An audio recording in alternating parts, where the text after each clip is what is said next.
Bueno, bigarren egunarekin azken txampan sartzen gara. Esplikatuko dizuet pixka bat gaurko egitaraba baduzue, baina dinamika pixka bat esplikatzeko. Goizean, 3 ponentzia izango ditugu, ondoren galderen tarte bat zabalduko dugu, ondoren atzo bezala kafetxo bat hartu, eta kafearen ondoren mailingurua. Galderen tarte bat berriro, eta bukatzeko irakurketa dramatizatu bat egingo digute metro kuadrokoa kolektibokoek. Pixka bat gai honen bueltan, beraiek propio areto honetarako eta jardunaldi hauetarako sortu duten sormen lan batekin. Atzo pixka bat herria, nazioa, estatua jarri nahi izan genituen euskararen argitan, edo euskararen fokora ekarrita, eta gaur, gure asmoa da urrats bat, ez da eta aurrera edo nora, baina urrats bat ematera, ez da. Orduan, gaur fokoa jarriko genuke euskararen bertan, ez da. Euskara euskaltasuna nola elikatu, nola berrasmatu behar barin bada, ze arrazoi bide topatu, ze praktika, behar bada, atzoko eztabaidaren ariti pixka bat tiraka euskara zentralidadera edo hegemoniara edo, nahi dan hitza aukeratu horretan jartzeko. 3 ponente izango ditugu, momentuz bakarra agertu zaigu,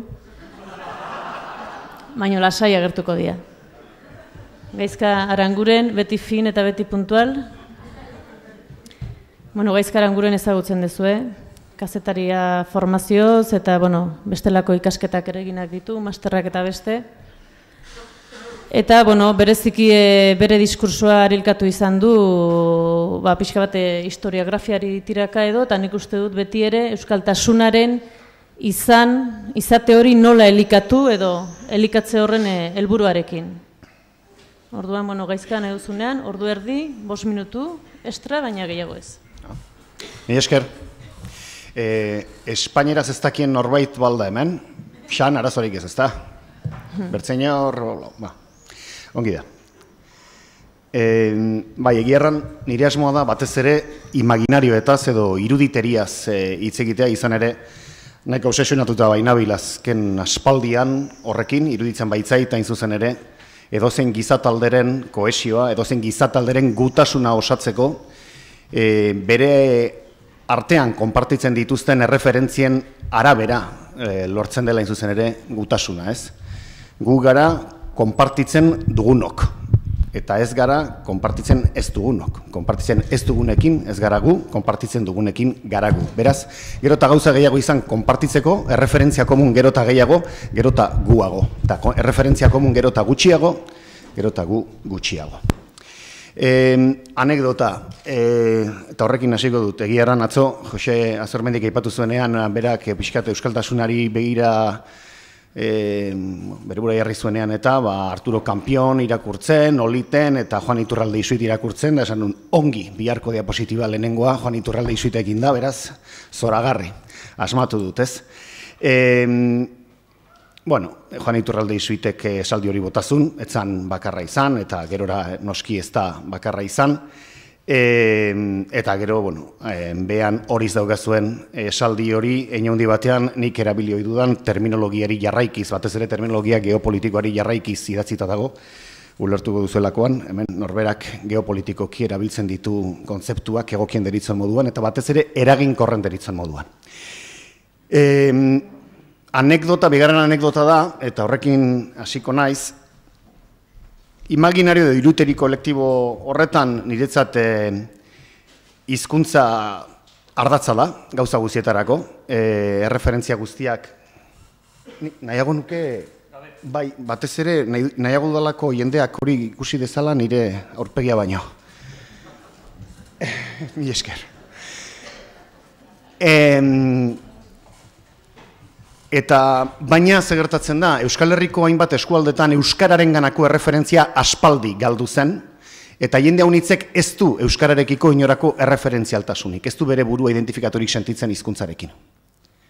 edo nik behintzat Euskal Herritzat, oraindik ere jotzen dudan zenbait eskualdetan, hainbat jendek bere burua ez du euskararekin identifikatzen bere burua, eta hori arazo bat da, behintzat nire asmo politikoi begira, ezta? Baina ordea, euskalduntasunaren ondorio diren zenbait erreferentziei eusten die. Bereziki, euskal kultura politikoari dagozkion zenbait erreferente. Eta anekdota honako hauxe da. 80. hamarkadako hasiera. Nafarroko Foru Komunitateko, Diputazioko jauregia, Juan Cruz Alli Aranguren lehendakari zela, bere gabinete burua Eustakio Eseberri zen, itzaltzuarra. Eta, bueno, nik tesia zuzen ere, zientzia politikotan, Nafarroko Foru Komunitatearen kanpo harremanak idazten ari nintzen, eta haren gana joan nintzen izan ere, erranazidaten prest zeudela subentzionatzeko edizioa edo horrelako zerbait, ez? Bueno, zoragarri. Uste dut gainera, uste dut ez, Juan Cruz Alliri esken nion prologoa idaztea bide batez, ez da? Gero ez ezko amantzidan, Baina Eustakio Eseberriren gana joan nintzenean, bere despatxoan sartu, eta, tesia euskaraz aurkeztuko dut erranion, eta, euskaraz egin nahi nuela dena, eta, sí, mis padres ya eran vascos, pero yo no.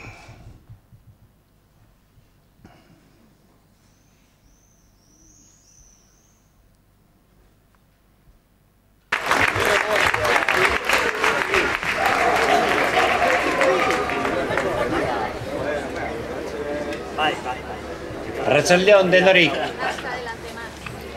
En ocasiones como estas, el peligro suele ser apoyarse en las frases hechas. También suele ser fácil dejarse llevar por cierta épica y resulta difícil evitar la liturgia habitual de una concentración como esta.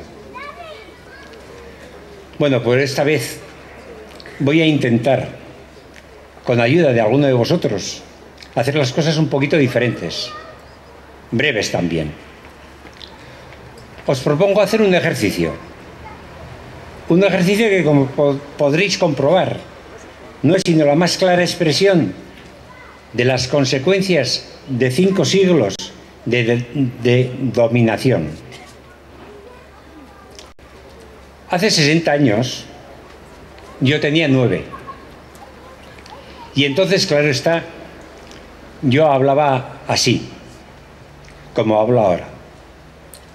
Desgraciadamente, 60 años después, sigo hablando igual. Sin embargo, estoy seguro de que dentro de apenas 60 años, aquí, en el Paseo de Sarasate, se hablará como hace poco más o menos 200 años. Como hablaba mi tatarabuelo, el de Monreal. La cuestión es poder hablar como el abuelo de mi abuelo y como las nietas de mis nietas, pensando que la travesía de 6 generaciones, desde el tatarabuelo hasta la tatarabuela, ha sido un mal sueño. 3 generaciones perdiendo nuestra forma de hablar y otras 3 recuperándola. Ya que he hecho la traducción, veis que juego con años, generaciones pasadas y venideras. Necesito entonces un voluntario entre vosotros, pero tiene alguna condición: de que hable euskera y que aspire a vivir 60 años más. Muchos de vosotros, lo siento, como a mí. Entonces, pido un voluntario o una voluntaria. A ver, que levante alguien la mano. Neska. Etorri. Goian.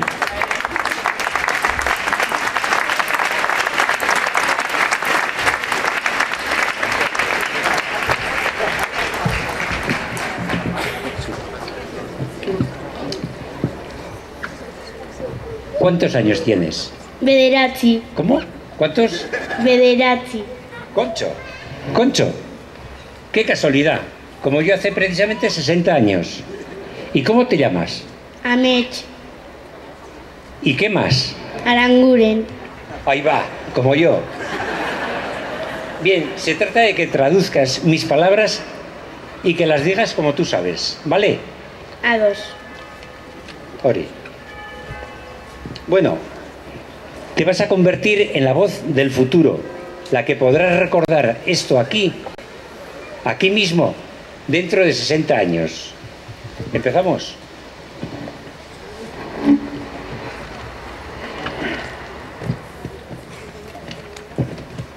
Mi tatarabuelo era de Monreal y mi tatarabuela de Urrizola. Ambos eran vascos. Bere birbirra itatxi elokoa zen, eta bere birbirra matxi urritzolakoa. Biak euskaldunak ziren. Mis bisabuelos, abuelos, padres y yo mismo no hemos sido vascos. Bere birra itatxi eta birra matxiak, aitatxi amatxiak, gurasoak eta bera ez dira euskaldunak izan. Mis hijos y mi hija sí son vascos. Bere seme-alabak bai, euskaldunak dira. Todos mis nietos y mis nietas también son vascos. Bere biloba guztiak ere bai euskaldunak gara.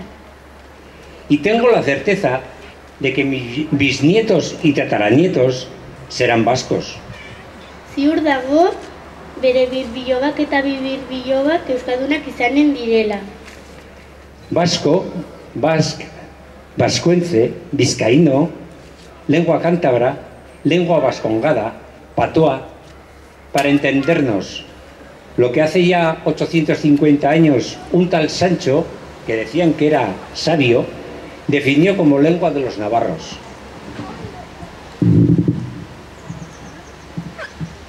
Euskera, eskuara, euskie, euskara, euskara, hau da, nafarren hizkuntza. 5 siglos de conquista, dominación y colonización no han conseguido apagar el fuego de nuestra razón de ser como navarros. Gure hizkuntzak nekez dirau, aitaren etxearen babesik gabe. 5 siglos después de la invasión, seguimos siendo conscientes de que como pueblo solo podemos aportar algo al resto del mundo si volvemos a ser vascos. Gure hizkuntzarekin soilik koloreztatu ahal dugu munduko lorategia. Gure hizkuntzarik gabe ez dugu aitaren etxerik behar. 5 siglos después de la ocupación, somos conscientes de que si no conseguimos volver a ser navarros, es decir, vascos libres, no podremos seguir existiendo. Ohartu gara, bai, gure hizkuntzari aitaren etxea zor diogula, eta 21. mendean euskaldun izateari eutsi ahal izateko ezinbertzeko zaigula etxe bat. Vascos, Euskaldunak, navarros, euskaldun askeak, País Vasco, Nafarroa. Reino de Navarra, Nafar Errepublika. Eskerrik asko, amets, eskerrik asko denorik. Fora, Nafarroa.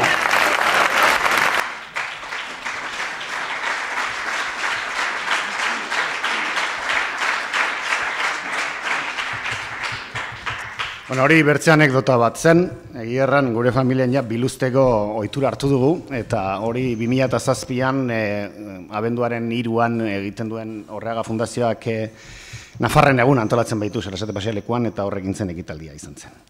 Gatozen,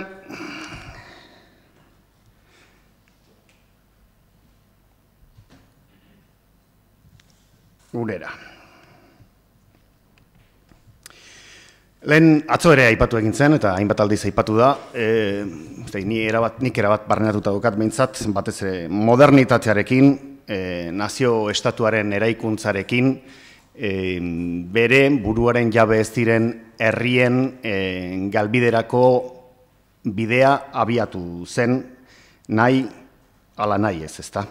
Eta atzo ere aipatu zen, bere egitura juridiko propioa osatu ez zuten, modernitaterekin batera osatu ez zuten herriek, herriak desagertu ziren, edo desagertze bidean daude, kulturalki eta identitatearen ikuspegitik. 3 etapa banatu daitezke, guztionetaz jardun nahi nuen, egia esan atzokoaren ondotik erabat aldatu dute erran nahi nuena, eta gainbegira bat besterik ez diogu emanen. Berezik interesantzia idana da azpimarratzea nazio estatua hori modernitatean kontrolatzen duela, bere baliabide guztien bitartez hezkuntza sistema gero eta gehiago egitura administratiboen arabera antolatzen direla marko komunikatiboak, eta marko komunikatibo deritzogun hori niretzat oso importantea da, eta uste dut oso importantea dela. Gero ikusiko dugun bezala, batez ere, gutasuna osatzen duen imaginario kolektiboaren osaketan parte hartzen duten erreferenteak sortu, birsortu, elikatu eta berrindartzerako momentuan. Estatu nazioekin batera bi eredu ditugu hor, tresna juridiko, politiko eta administratuen bitartez, hezkuntza, hizkuntza, komunikazio esparruarekin bitartez, homogeneizazio eraginkorra lortzen da, ezin bertzeko kosmobizio jakin baten biziraupenerako, horren adibiderik gailurrena Israel dugu, iaia zerotik berreskuratzen du hizkuntza, estatu hori sortuz, eta hau berme absolutua ez denaren adibidea dugu, Irlanda, ez da? Ingeles txiki batzuk, irra batean. Hortun, bagatozarina, imaginario kolektiboaren, gizabanako bakoitzaren imaginario kolektiboaren osaketaren bitartez, egiten du pertsona batek modu batean alabertzean bere autu politikoa, bere identitate politikoaren autua norbere sozializazio prozesuan zehar barneratutako erreferenteen arabera egiten da, kontziente edo inkontzienteki. Erreferente horietako hainbat, jendea unitzen kasuan, iraganetik datoz, eta gehienok hain zuzen ere, batez ere iragana garenez, beti gara gehiago atzo eta azken bizi duguna, oraindik ere bizi ez duguna baino, ez baitakigu biziko dugun ere.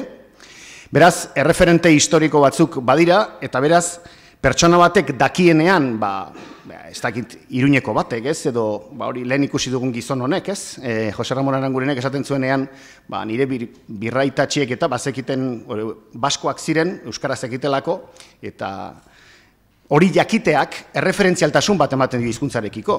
Ez baleki, bera ez da euskalduna, ez da baskoa, eta ondorioz ez du zertan identitate horrekin batekin beharrik, baina badaki iraganean izan zirela bere aurrekoak, eta badaki, kasu horretan bazekien, zergatik galduzun dominazio prozesu baten ondorioz. Hori ez dakienak ez du zertan referentzia hori aintzat hartu beharrik, ez da identifikatzen eta. Orduan, normalean, erreferentzia historikoen berri ukaiteak laguntzen die hainbat eta hainbat pertsoneri, hain zuzen ere, bere autu politikoa egiten. Baina, noski, erreferentzia hauek ez dira ezin bertzekoak. Ni horrekin bat nator, batez ere, gero horrelako gauzak ipatzen direnean, historizista, nik ez dut oinarritzen nire etorkizuneko autua iraganeko referentetan eta historiako referentetan, baina jakin badakit jendea unitzen dago, baina unitzen dago oso importanteak izaten direla bere iragan kolektiboaren erreferenteak. Horregatik hainbat eta hainbat jendek hitz egiten du betidanik horrela izan da, naiz eta bere bizitza zari den. Orduan hemen baditugu zenbait erreferente, batez ere kanpotik begiratuta erran dizkigutenak, baina ez ditugu aipatuko, hemen gainbeheran doan egiturak eta juridiko politiko baten berri daukagu. Jendeak jakinen balu, zein izan den, Euskaldunon egiturak eta politikoaren gora eta behera guzti horiek erabilgarri izanen lituzke, hain zuzen ere, egunerokotasunean bertzei eskaintzeko eta jendeak erreferente gehiago izan ditzan, normalean gure sozializazio prozesuan erreferente hauek ez ditugu izan, eta normalean historiografia espainiarrarenak izan ditugu. Baina berriro diot, aukera bat da. Oso honekin bakarrik geldituko naiz, izan ere esaldi hau, turoperadore turistiko baten esaldi bat da, Tugadur izan ere, eta Euskal Herri, or the Pays Basque, was at one time the kingdom of the Navarre, with Pamplona as its capital. Bereziki gustokoa dut esaldi hori. Beste referente, iraultza frantsesa, Saran gertatutakoa, forua, karlismoa, ez dute horretan gelditu nahi. Baina bai, bereziki sakondu nahi dut honetan, ez? Eta uniendi batean, hain zuzen ere, iragan eta bilakera historiko baten ondorio da. Halako eskizofrenia batean gaude, oraindik ere, Euskaldunok, batez ere gure herriaren kontzeptualizazio geopolitikoari dagokionez. eta jarraituko dugu. Hemen beti jakin beharra dago, nork hitz egiten duen noiz eta non, jakiteko zehazki zer erran nahi duen.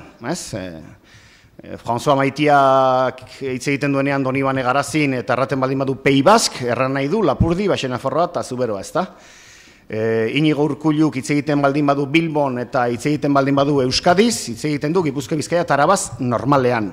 Baina pertsona horrek berak hitz egiten baldin badu Euskadiz Iruñean, bertze zerbaitetaz ari da normalean, ez? Eta horrela, segun eta nork erraten duen zer, non, interpretatu behar dugu zer erran nahi duen.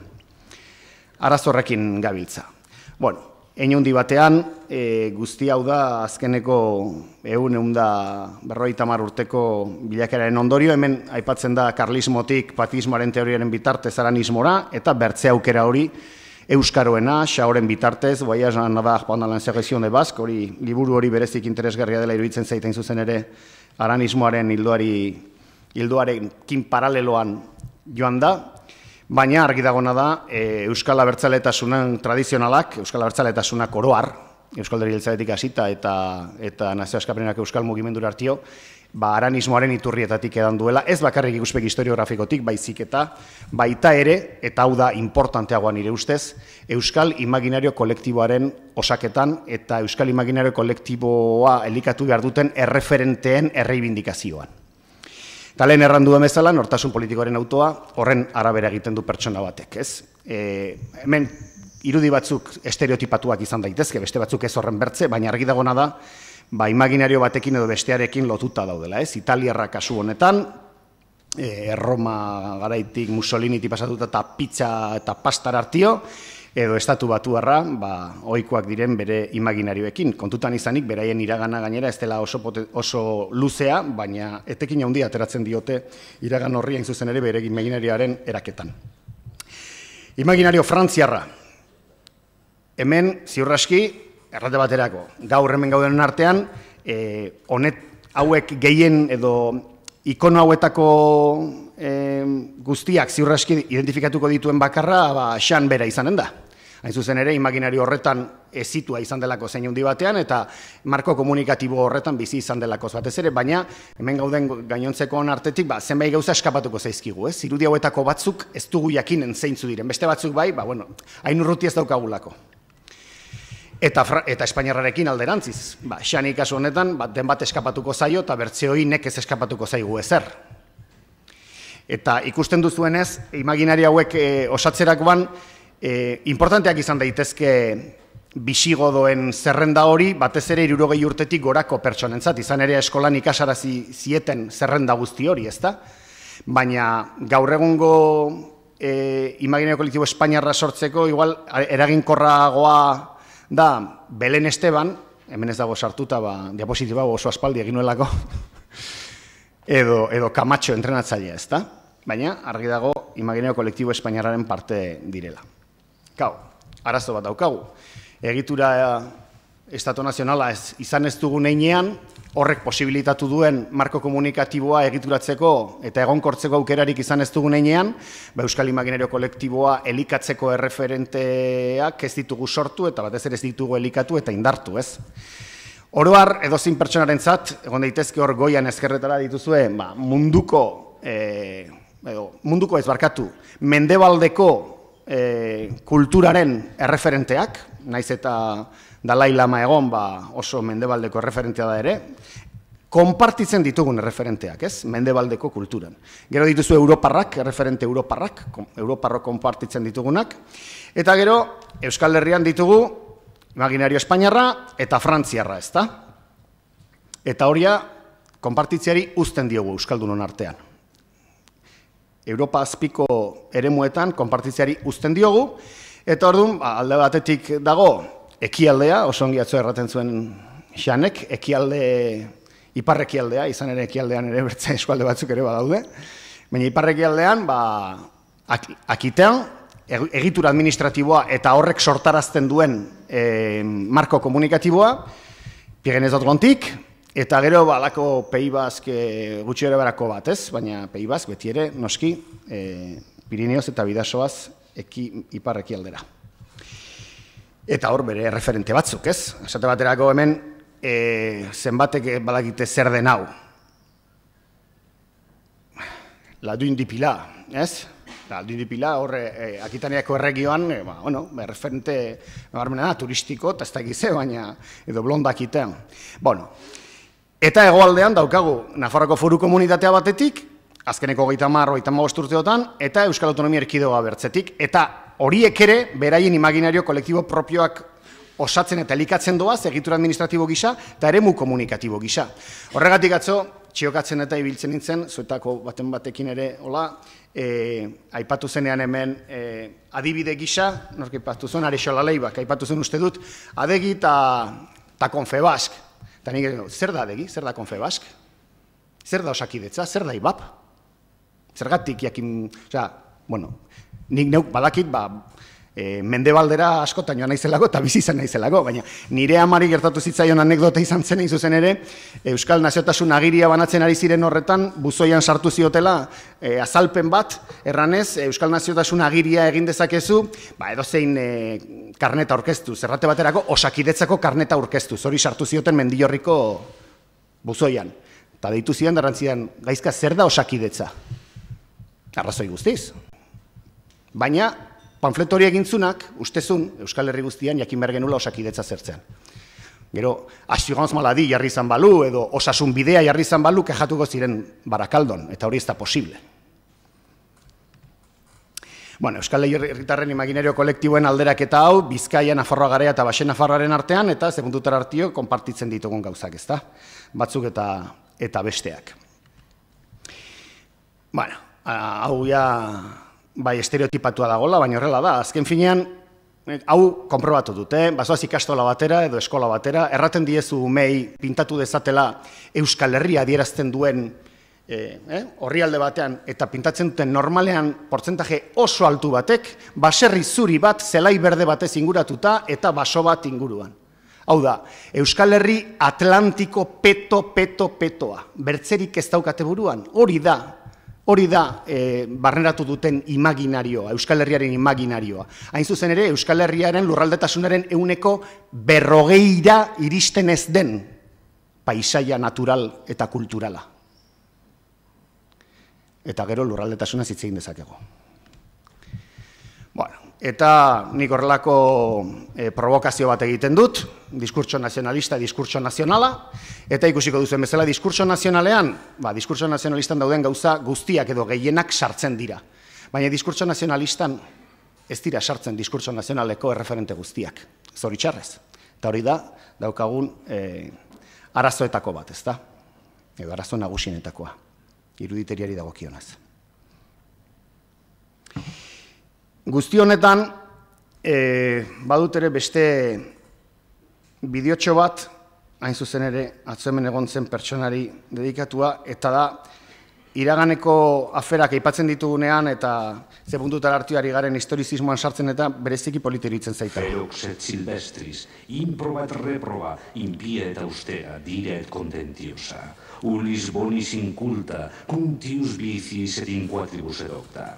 Getis et Saracenis consimilis malicia, nostre genti calice in omnibus inimica. Pro uno numo tantum peremit, Navarrus et Bascus si potest Gallicum. Nafarroako erresuma politikoa gainbeheran da. Gaztelak imperio handi bat osatu nahi du, eta Baskoien lurraldea bereganatzeari ekin dio.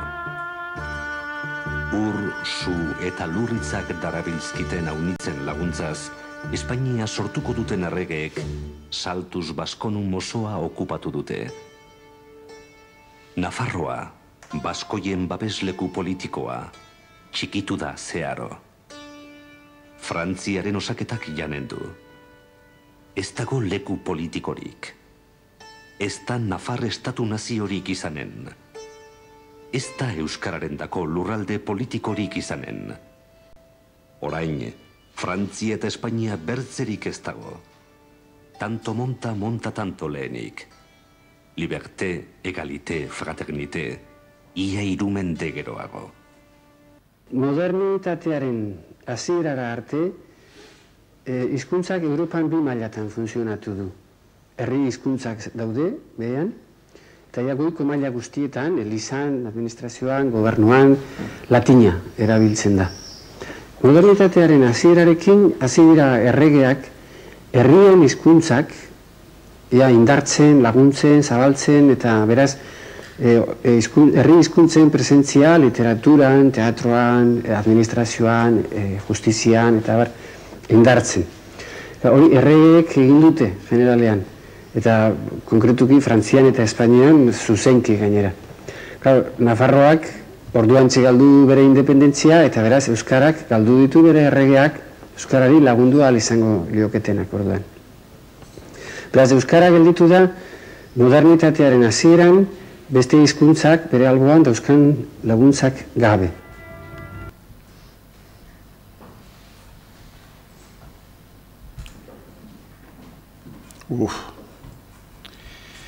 Bueno,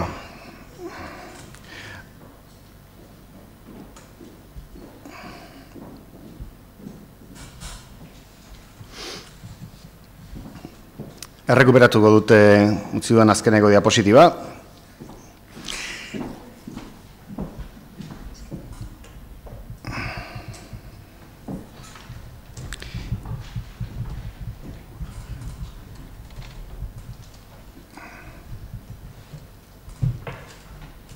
Zena denbora gelditzen zait, Lorea?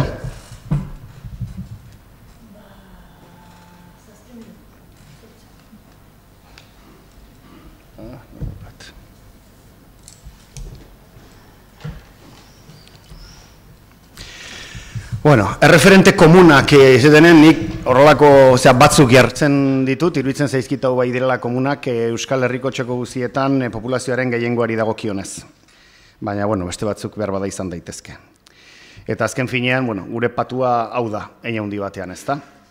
Eta gutasuna sortzeko, arazo hau daukagu. Eta ondorio sortzen ditugu, lehen aipatu ditudan, arazo horiek, ez? Lehen Euskadi hitzaia pikutara joan da gutasun hori adirazteko, nabarmena da, pikutara joan dela, eta erabiltzen dutenek jakin badakite ezin ulertu bat sortzen dutela kontzeptu hori erabiltzen duten bakoitzean, eta Euskal Herria hitzarekin poliki-poliki berdin gertatzen ari da. Gero eta batez ere Euskal Autonomia Erkidegoak egiten duen kontzeptu geopolitiko horren patrimonializazioagatik. Eta berdin gertatzen da Nafarroa kontzeptuarekin, Nafarroako Foru Komunitateak egiten duen kontzeptu geopolitiko horren erabilpenagatik eta patrimonializazioagatik. Nik uste dut badaudela zenbait elkartek naziotasun hori mantentzen dutela, gara sartuko, eta betikoa, hemen azken finean, gutxiengo politikoki aktiboak diren bi gutxiengo eta gehiengo politiko pasiboaren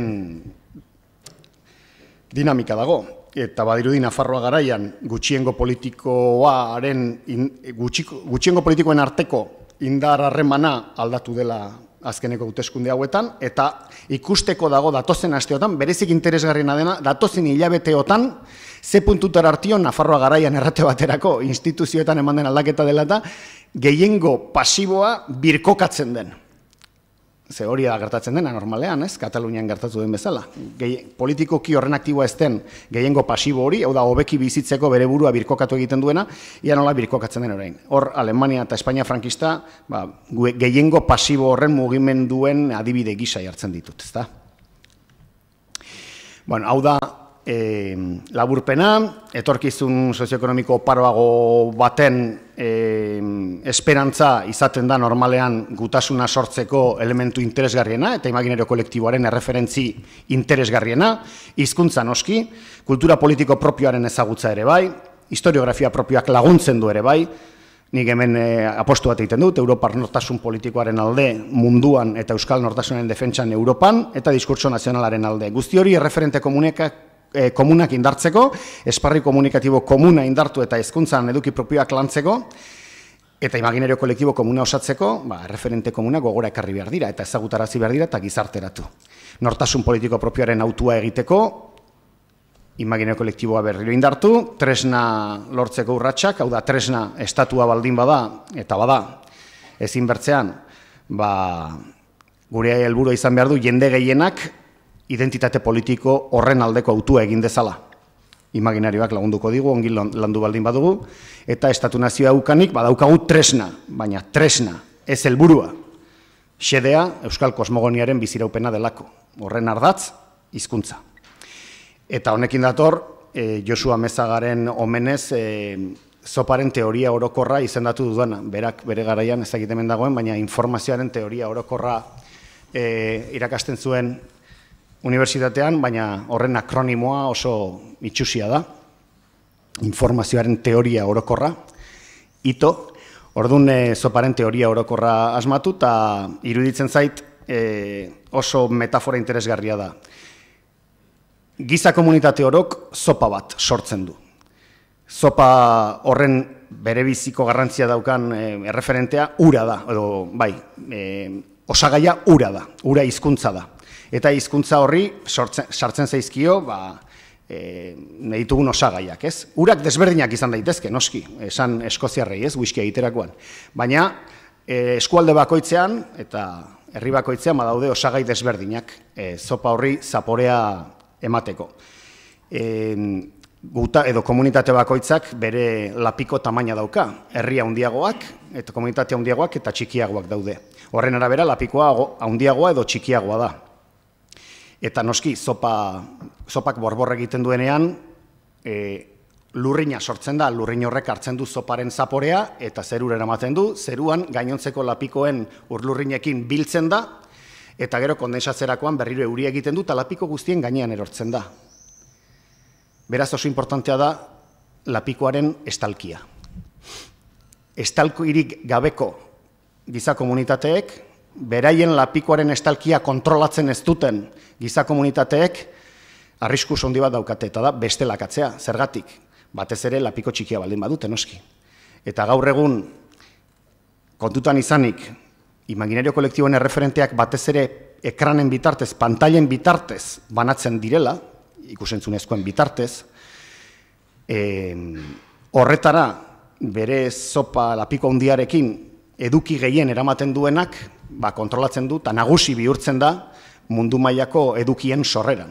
Eta horregatik, gure seme-alaba, gure kasuan behintzat, Simpsonak eta padre de familia edo per de familia, ez da ginen erraten duen estatu frantziarrean episodioik dauden ala ez, horiek dira gehien ikusten diren marrazki bizidunak, horien edukiekin, ez da. Bertzelako edukiak sortzen ez baldin dira, gero eta bestelakatuagoak izanen gara. Batez ere hori, estalkia ezin duzu erabat itxi, izan ere usteldu egiten zaizu zopa. Baina kontrolatu behar duzu pixka bat, bertzenaz. Eta garo, zopa lehorra egon daiteke, nik zopa oteiza deitzen dudana. Hizkuntzarik gabe, ere, osagai haunitz izan ditzakezu, baina zopa dei diezaiokegu, baratxuri zopari, edo zopa lehorrari, urik gabeko zopari, zopa dei diezaiokegu. Hori da galdera, argi dagona da, euskalduntasunaren erreferenteak hor daudela. Hori da, Eustakio Seberrik esaten zuena bezala, mis padres eran baskos, pero yo no. Oteizari berdintxu gertatzen zaio, ez? Nuestro perindo europeo eta hola, baina urik gabe. Zopa lehorra. Mila esker.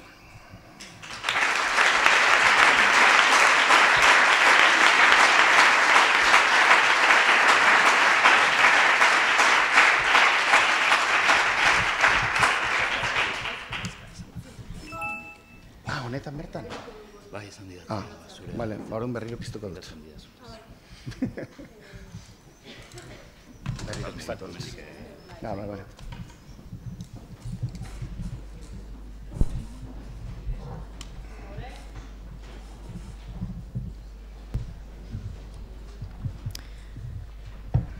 Orain Eduardo Apodakaren txanda izango da. Minututxo bat ordenagailuan bere irudiak jarditzan. Eduardo Apodaka EHUn irakaslea da, filosofian lizentziaduna eta soziologian doktorea. Eta bere ikerketa gaien artean, eta guri gaurko gaiarekin lotuta, asko landu izan duena da identitatearena, individualizazioa, botere harremanak, agintea, legitimizazioak eta horrelakoak. Gai hauen bueltan, azkenengo jakinen ere, idatzi du artikulu mamitsu bat, baina berri egunkarian bereziki tarteka-marteka atera izan ditu artikuluak, eta bueno, beste hainbat hedabideetan ere bai. Nahi duzunean?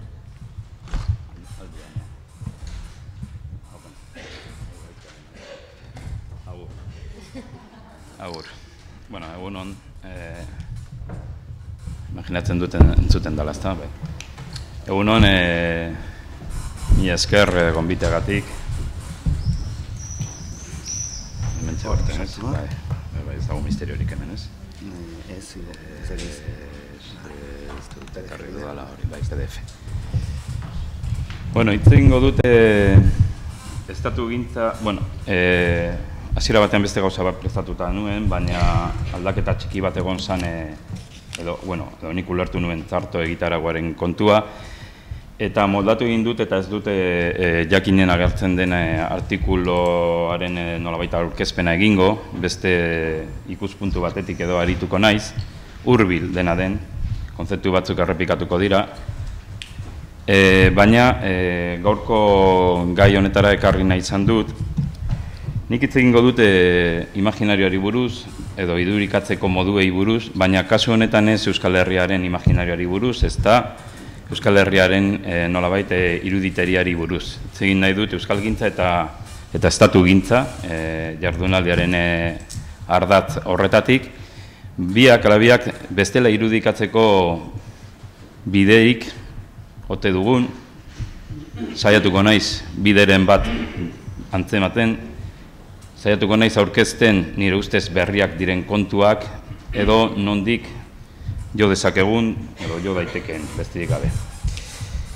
Saiakera da, zan nahi dut, hemen aurkeztuko ditudan ideiak ez dira, ez dakit nola esan, zia sakretuak, bihar, gaur arratsaldean seguruenera bestela pentsatuko dut, baina saiakera den aldetik bota nahi ditut eta ikusi noraino balio duten edo. Estatugintza eta euskalgintza beraz bestela irudikatzeko era berrien bila. Lehenengoa, nire lehendabiziko galdera ikusiko duzue, hitz egingo dut, subjektuaz hitz egingo dut, estrategiaz eta sedeaz edo helburuaz. Euskalgintzan eta estatugintzaren subjektua, estrategia eta sedea. Lehendabiziko galderak edo lehendabiziko atala beraz subjektuari buruzkoa. Nire galdera, nork desiratzen du estatu independente bat? Norari da estatugintza horretan. Estatugintza esaten dugunean, hitz egiten ari gara, uste dut danok bat egiten dugula horretan, estatu independente kakotzen artean doa berri baten sorreraz. Nork desiratzen du hori? Zein da desio horren subjektua? Nork du desio hori? Nork du nahi hori? Bueno, mapak erabiliko ditut, bide bat baino ez da, beste mapa batzuk. Are gehiago, erabiliko ditudan mapak erabiliko ditut, nire azken zera delako mapa horiek nolabait baztertu gainditu edo nolabait atzean utzi beharko genituzkela edo olako zerbait. Mapa horiek beraz erabiliko ditut bide moduan, adibide moduan, baina ez hain zuzen horrekin inor identifika dadin edo identifika gaitezen. Lehenengo mapa, hauteskunde emaitzak. Hau gaindegitik aterata dago, Euskal Herria aintzat hartzen duten nolabait alderdiak, bozak, hobeto esan, udalerrika. Berdi iluna, Euskal Herriago, edo identifikazio maila handiago, Euskal Herriaren ideiarekin. Teoria hutsa esan nahi dut, alderdien botua dira, dano dakigu, interpretazioak zabalik daude. Hurrengoa, gauza bera, Europar hauteskundetan, kasu honetan, alderdi bozkatuena. Bietan ikusten dugu nondik eta nola zabaltzen den, berrio esaten dut, interpretazioetarako zabalik dago. Hemen ze alderdi hartu dituzen kontuan, hemen azken finean bozkatuenak dira. Euskaldunak, euskaliztunak, uneko 80 gora, berde ilunean, berde argian, erditik gora. Zan dezakegu erditik gora nolabaiteko bermea daukagu hor agian euskaraz bizitzerik badu. Gauza bera, baina hemen gorriz nabarmenduta euskaldunen kopuruak.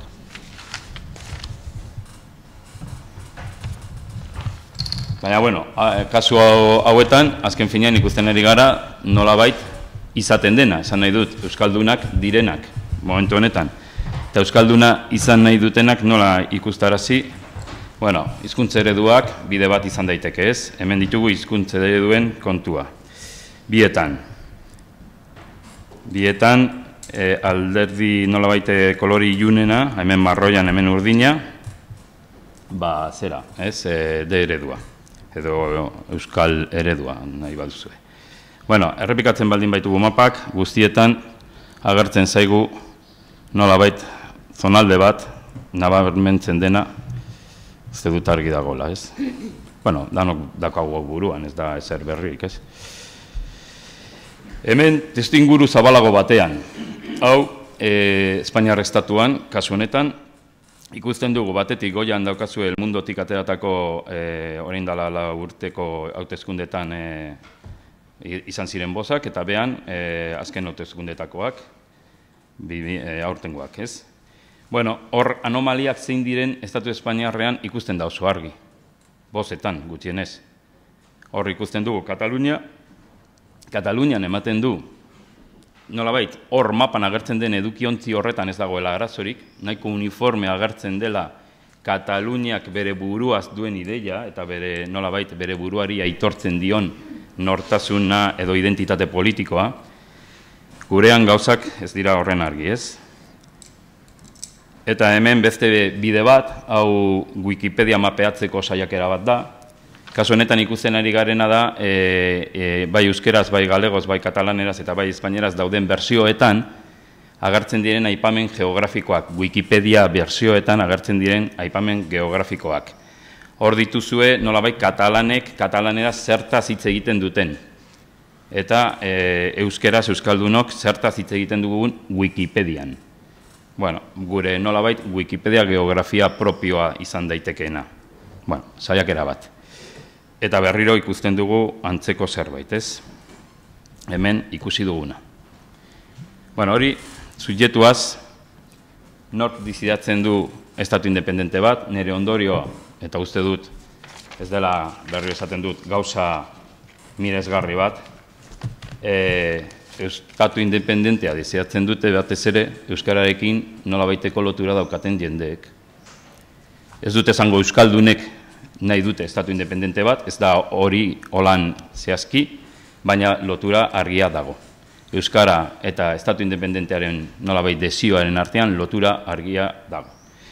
Horrexegatik jarri dut behan nolabait zirkulo horiek, irudi bat baino ez da, oraingo nazio estatuekin identifikatzen den jendea sartuko genuke borobila hundian, eta borobil nolabait horrekiko, bai euskaldunak eta bai hor jarri dut abertzale independentistak eszentrikoa dira, baina ez dira zirkulo bakar batean biltzen.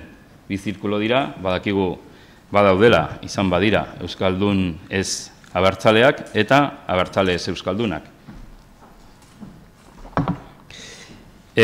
Beraz, jende hori da nire ustez, eta hori gure abiapuntua da, gure oraingo abiapuntua da, jende hori da, hau da, ikusi dugun mapa, ez da betiko mapa eta ez da betiko mapa izango. Ez da betidanik izan dugun mapa eta ez da betirako izango dugun mapa. Mapa hori da, mune honetan nolabait, dugun subjektuaren irudi bat, isla bat, baino ez, erakusteko bide bat. Eta argi dago, gure oraingo abiapuntua, estatu gintzan eta euskal gintza, kasi nik esango nuke, jende bera dela. Eta ez garela asko harritu behar horrekin, ez? Zergati dugu subjektuarekin arazorik. Neurri batean, gaizkak ere azaldu du, ez? Historia bat dugu hor, zazpiak bat irudikatzen dugu, Euskal Herria esaten dugunean, ez dakit, gero eta gutxiago den edo gero eta gehiago den, ez dakit. Baina, biztan da, naziogintzaren ikuspuntutik, nazio berri euskaldun ez dakiz ere eraikitzeko asmo horretatik, biztan da ez dutela bat egiten nolabait mapa eta izatez eta egitez den Euskal Herria. Eta nik hemen Euskal Herria, Euskara Herria ulertzen dut. Hor Lurgune Euskaldunaren mapa daukazue, ikusten den bezala olako zerrenda mehar bat baino ez da, eta gainera hor ez da jende asko bizi. Gero eta gutxiago dakigunez. Gero eta gutxiago. Eta gero eta dependentzia handiago daukate kanpo bizitzarekiko. Gero eta berdinago bizi da herri txiki euskaldun batean eta hiri handi erdaldun batean. Bueno, nik jarri dut hor, beharrikote du, zer egin? Nik uste dute estrategiaz ari garela, kontuan hartu behar dugula, beti izan dugula, edo nolabait bi tentazio, edo bi tentazio jarri dut nahita, bi proiektu edo bi bide. Batetik nazio estatuarena, nazio gintzarena, nazionalismoarena, hau da, modernitatean izan diren nazio estatuen hoien antzeko beste bat eraiki dezagun, eta lehen ikusi dugun mapa horretan, hau da, garai batean izan ziren erakundeen mapa horretan, ze zazpiak bat hortatik sortu zen, hau da, garai batean erakunde, kasu horretan foru eta Erresumazarren erakundeen gainberarekin batera agertu zen ideia, eta mapa hori zen, nik beti azpimarratzen dut, garai horretan ez ziren hasi esaten, nun da Euskal Herria, nun da Euskal Jendea, egin dezagun Euskal Jendearen mapa bat, dakigunez kanpotar batek egin zuen. Eta mapa horretan fija gaitezen, ez, mapa egina genuen, edo egina zuten, mapa zan erakunden mapa bat. Eta ez zuten bat egiten, erakundeen mapa, hau da zazpia bat horretan batu zituzten erakundeak edo lurralde historiko horiek, eta nolabait euskaraz egiten zuen jendearen mapak ez zuten bat egiten mapa horiek. Beraz, naziogintzaren proiektua alde horretatik izango zen bi mapa horiek bat egitea. Bakigu danok, egon dela nolabait nazionalismo, ez dakit nola esan, ahul edo instituzionalegi bat, hau da, instituzioetara jo duena, eta ahaztu egin duena nolabait zein zen edukia holan esateagatik, ez? Edukia, kasu honetan, kultura eta hizkuntza edukia. Baina, azken finean, naziogintzaren nolabait egitasmo orokorra mapa horiek bat egitea da. Beste tentazio edo beste hildoa, hizkuntz komunitatera mugatu. Hau gero eta gehiago entzuten du, nik ez dakite zuek ere, baina heltzen zaizkit gero eta olako mezu gehiago, ez? Bueno, euskeraz bizi den jende bat badugu, euskeraz bizi nahi duen jende bat badugu, bueno, artikula dezagun jende hori, eta eman dezagun jende horri botere bat. Hau da, az gaitezen, nolabait, euskaldun jendea, euskaldun herria, sortzen egiten eta batez ere instituzioak sortzen herri edo jende horrentzat. Beste biderik, bueno, hau da nolabait nik planteatu nahi dudan gaia. Bestela irudikatu aldugu, bestela imaginatu aldugu, bestela hor jarri dut inventario. Beste inventario bat, imaginario baino, beste inventario bat egin aldugu. Inventario hitzak bi zentzu ditu edo eduki ditu, ez? Badakigu inventario bat izan daitekeela dagoenaren zerrenda bat, dagoenaren bilduma. Baina inventario ere izan daiteke inventoen bilduma. Nik biak erabili nahi ditu. Garena eta izan al garena. Garena eta nolabait proiektatu al duguna. Inventario berria behar dugula nolabait, ez? Eta inventario horretan sortuko dira subjektibitate berriak. Baina, eta hori da nik azpimarratu nahi dudana, nekez oraingo abiapuntua azten baldin badugu. Nekez, joango gara inora, egingo dugu ezer, proiektu hauetan, estatu gintzan eta euskal gintza, aztu egiten baldin badugu, lehen ikusi dugun abiapuntua. Hau da, lehen ikusi dugun, nolabait irakutsi nahi izan dudan, subjektu hori. Nekez, nolabait, hortan, subjektu hori aztuta, egingo genuke jauzi bat utzarte batera, eta segurenera jauzi. Lurririk ez genuke topatuko. Desio, oraingo desioetatik abiatu behar gara, beste modu batera esan da. Eta desio horiek dituen jende horrengandik abiatu behar gara. Jende hori da gure subjektua. Estatugintza eta euskalgintzaren subjektua esan nahi dut. Galderak sedei buruz. Estrategiari buruz hitz egiteko nik uste dut sedeak nolabait bestelakatu behar ditugula. Hauek bai. Bestelakatu behar ditugula esaten dudanean, bestela, irudikatu behar dugula, zer nahi dugun, zer ari garen eraikitzen, zer den estatugintzaren edo euskalgintzaren nolabait helburua. Lehenengo, biak, euskalgintza eta estatugintza niretzat ez dira, eta hemen, ja berriro lehen esan dut, saiakera sartuko naiz, hau da, ideiak botako ditut, nire ideiak, nire impresioak dira, ez ondo landutako ideiak, baina bai impresioak. Niretzat ez dira helburuak edo helmugak.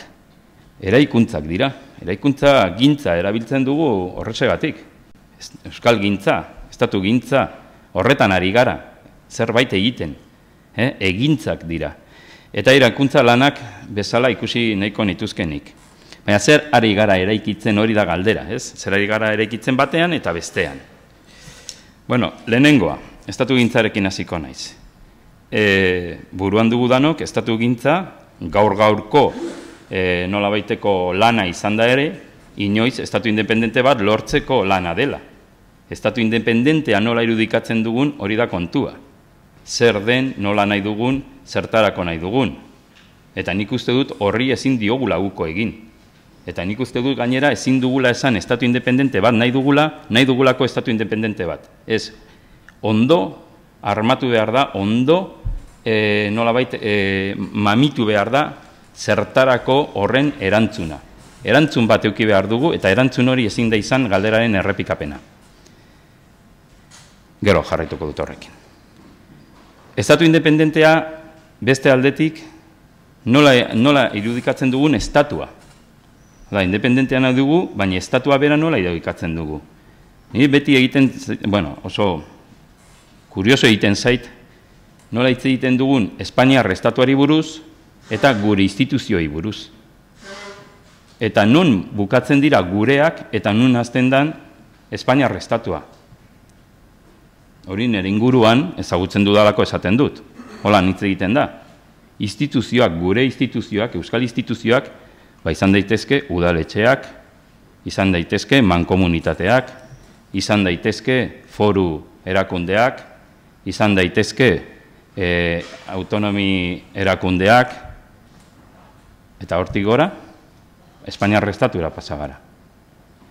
Beraz, estatu independente horretarako zer egin behar dugu? Instituzio horiekin kontatu behar dugu, gutxienez gure hori heltzen den tokiraino, edo ez.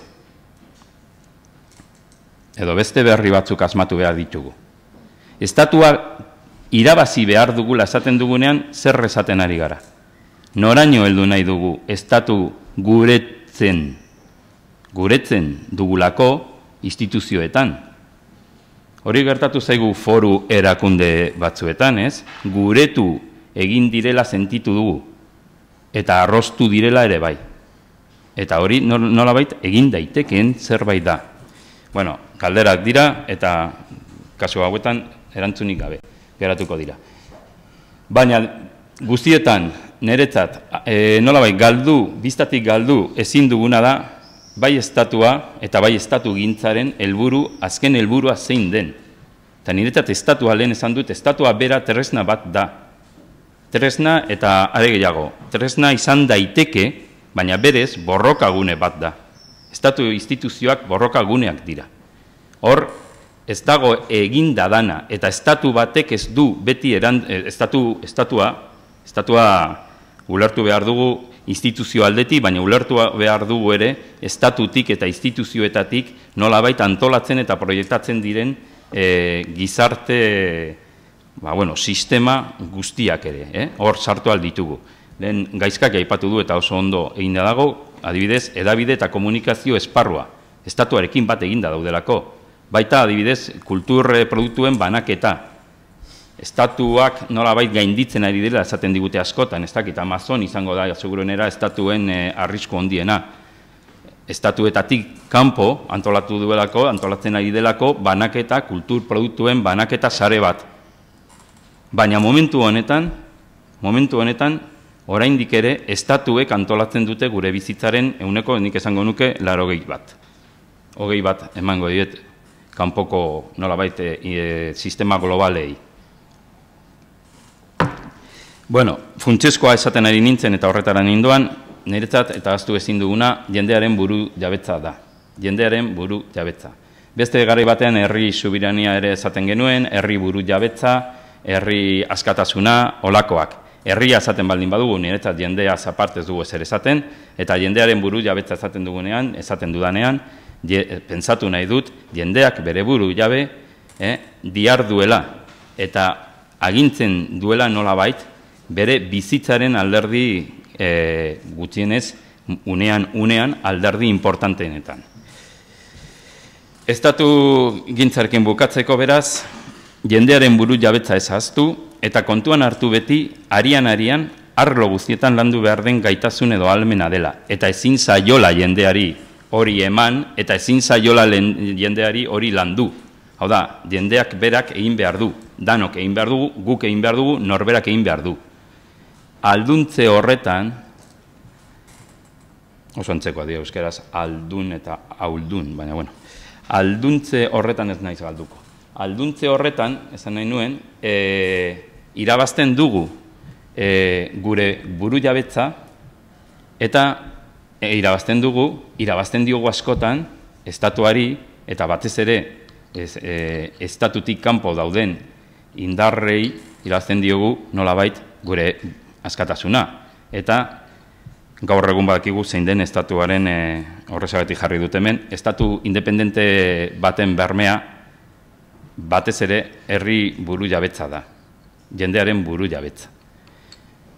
Ez da arraro horregatik gaur egun eta gaur egungo krisiaren nolabait aritik, subirantza beharreskuratu behar dela eta herri buru jabetza beharreskuratu behar dela esatea, ez estatu berriak amesten dutenek, estatu zaharrekin identifikatzen direnek ere hori bera esaten dute momentu honetan. Esaten ari dira, adibidez, adibide bat nio ez da, Grezian edo Espainialdean esaten ari dira hori. Herri subirautza beharreskuratu behar dela.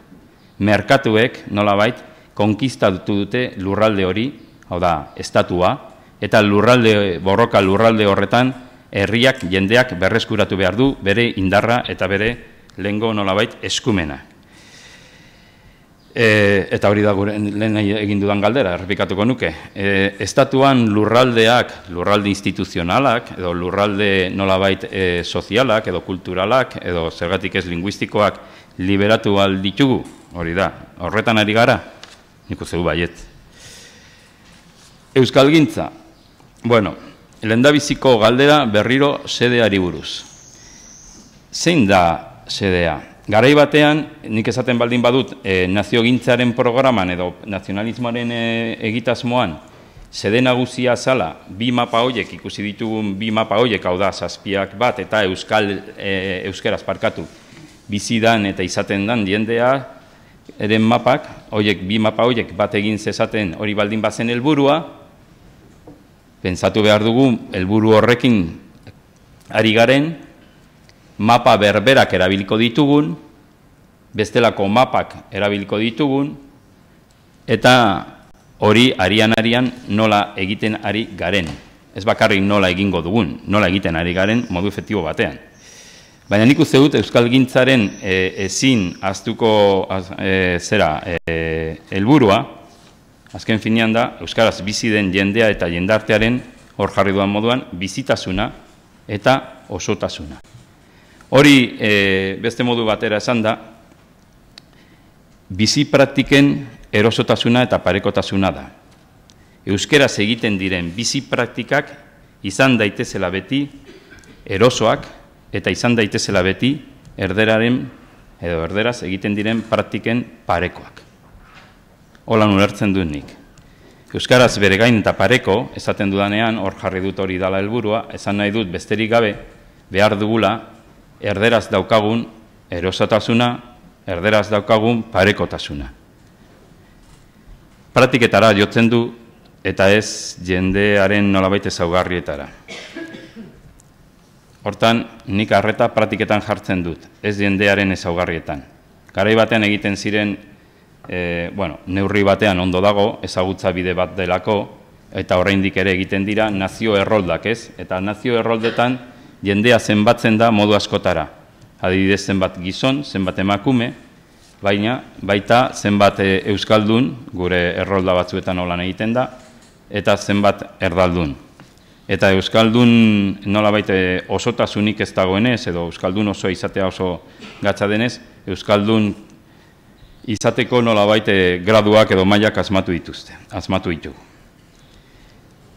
Nik aspalditik edo, esaten dut, niri egia zen berdin zaidala zenbat euskaldun dagoen ez dakit, tafaia batean. Nik jakin nahi dudana da zenbat bizi praktika egiten diren euskaraz tafaia batean. Eta ara baldin banoa, ze aukera dudan nik euskaraz egiteko lehen esan dudan moduan eroso eta pareko. Erderaz egingo banu bezala, normal izango balitz bezala. Aukeretan jartzen du nik arreta, aukerak, eta aukeretan galtzen dugu asko. Euskaldun kopurua zenbatu beharrean, aukera zenbatzen baldin baditugu, galtzen dugu asko. Galtzen dugu edozein herritan. 100% euskaldun dan herri batean ere, aukera ez ditugu dana euskaraz egiteko ez daukagu. Eta irabazten dugu beste leku batzuetan. Hau da, aukera topatu alditugu euskaldun gutxi dauden herrietan, baina aukerak topatu alditugu. Aukeren mapa bestelako mapa bat da, eta zabaltzen digu nire ustez beste inventario bat. Eta, karo, aukerak hor egonda, nahiak ere landu eta nahiak ere askatu behar dira. Eta hori da, nik uste dut, askotan ahaztu egiten dugun gauza bat. Baina nahia, lehen esan dudan moduan, batzuetan nahiaren kontua erabiltzen da, ahaztu ditzagun, nolabait, aukeren errealitate kakotzen artean doa objektiboa, edo hobeto estrukturala. Beraz, euskalgintzan nik uste dut argi eduki behar dela, batetik, aukeren egiturak behar ditugula, aukera izan dezagun, euskeraz aritzeko aukera izan dezagun, eta lehen esan duan moduan, eroso eta pareko jarduteko aukera izan dezagun, egiturak behar direla, ez dela nere nahi utza, eta egitura horietan daudela norberaren ahalmenak, hau da, personen ahalmenak, personen gaitasunak zenbatzen diren horiek, baina badaudela ere bestelako egiturak ez direnak personen ahalmenak zuzenki. Personen ahalmenak baino jendartea edo personen arteko harremanak antolatzeko egiturak direnak. Eta egitura horiek emanda, daukagu nolabait nahia, ahalmenari erantzi behar diogun ahalmen subjektibo bat. Nahi azken finean, bestela ahalmena esateko beste modu bat da. Baina, bueno, honetan ez nahi sartuko. Bietan, estatu gintzan eta euskal gintza beraz, ari naiz esaten, jendearen buru jabetza landu nolabait, landu behar dugula, edo lantzen ari garelako. Eta holan bere burua alduntzen dela jendeak. Euskaldunek bere burua alduntzen dute ere bai, euskaraz egiten dutenean hori jakin behar dugu. Bere buruaz jabetzen dira. Eta hori ez da independentzia egunean gertatuko den mirari bat. Hori egunez egin behar dugun kontu bat da. Eta egiten duguna. Bueno, egiten duguna. Beraz, eta saltu bat egin nahi dut orain, horiek dira nolabait gure buru jabetze bideak. Baina ez dira gure inguruan eta ez dira Euskal Herrian bertan buru jabetzeko dauden bide bakarrak. Ez dira. Horregatik artikulatu behar ditugu inguruan daudenekin. Artikulazio hitza erabiltzen dut, nahita, eta horretarako ikusten dut, artikulatu esaten dudanean, bueno, gero hitz egingo dut artikulazio estiloaz, hortan utziko dut. Baina artikulatu beharko genituzke, batetik, goian ikusten duzuen bezala, mendeko kokapenetan dauden jendeak, bizi praktika baztertuak dituen eta horiekin identifikatzen diren jendeak, eta zapaldutako subjektutasunak. Hau da, zapaldutako subjektutasunetan bizi behar duen jendea. Identifikatu eta elkartu esaten dudanean, artikulatu esan nahi dut. Uste dut egiten dela. Eta agian ez da egiten,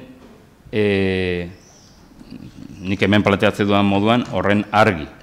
Ez da helburu bat, baina egiten dela. Eta hori egiten denean, buru jabetzak, lehen buruan izan dugun estatu gintzaren buru jabetza hori aurrera doala. Buru jabetza horrek ere irabazten duela. Hortatik, artikulaziorako buru jabetza praktikak, aur jarri duan moduan, aurkitu behar dira, aurkitu ez topatu bakarrik, aurkitu asmatu ere bai. Aurkitu, asmatu, zabaldu, eta errepublikan artikulatu behar dira. Zer esan nahi dute errepublika esaten dudanean hor? Eremu publikoetan artikulatu behar dira, batu behar direla, eta zabaldu behar direla nolabait modu zabal batean, ireki batean, jende berriak sartu alizateko. Errepublika asko ditugu.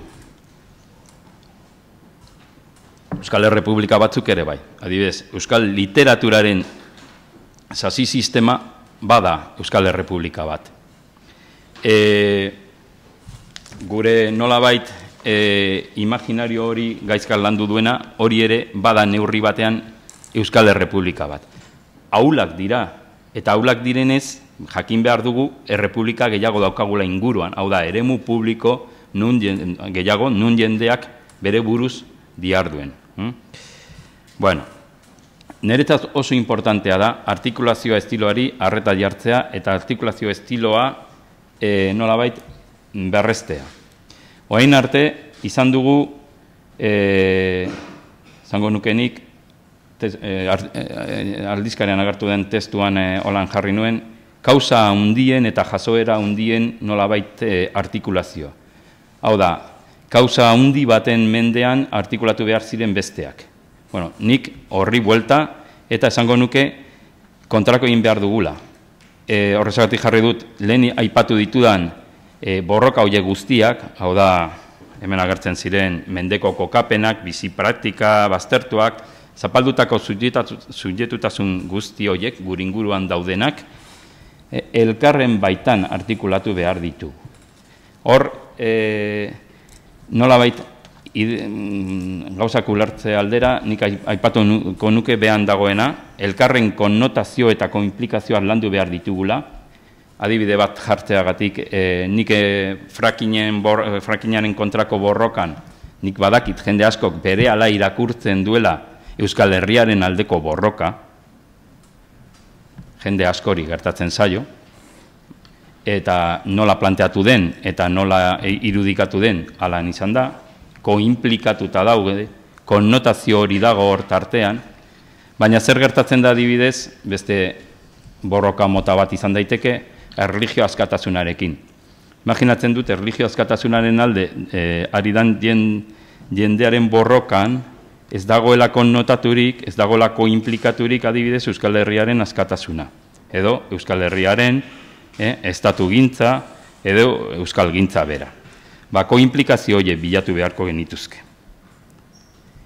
Bueno, erdian jarri dut, uneko aukerak egongo direla, eta aukera horiek ere identifikatu behar direla, baina hori ja kontu benetan taktiko estrategikoa da, nahi zartuko horretan. Habilidade berezia daukaten entzate gutxiko dut. Ondoriorik, bukatu behar dugulako. Bueno, lehenengoa, nik uste dut argi utzi nahi izan dudala, gutasuna eginda topatu beharrean, hau da, eroso izan daiteke, eginda topatzea, oso ondo bermatuta topatzea, zalantza barik esan alizatea gu, gaizkak utzi duen nik uste dut argi, gu esaten dugunean, zenbat gauza esaten dugun, argi dago hori sortu behar dugula, eta gure kasuan beti dala sortu beharreko efektu bat, baina gure kasuan, Euskal gintzan eta Estatu gintza kasu bi horietan, argi eta garbi sortu beharreko efektu bat da. Oda, gu hori, guk landu behar dugu, sortu behar dugu, eta zabaldu, lotu behar dugu gu esaten duen jende gehiagorekin, eta borroka gehiagorekin. Eta, horretarako esan dut, praktika biltzaileetan asmatu beharko genituzke gu berriak. Zein da Euskal gintza eta Estatu gintzaren subjektua, oraingo subjektu horren nolabait,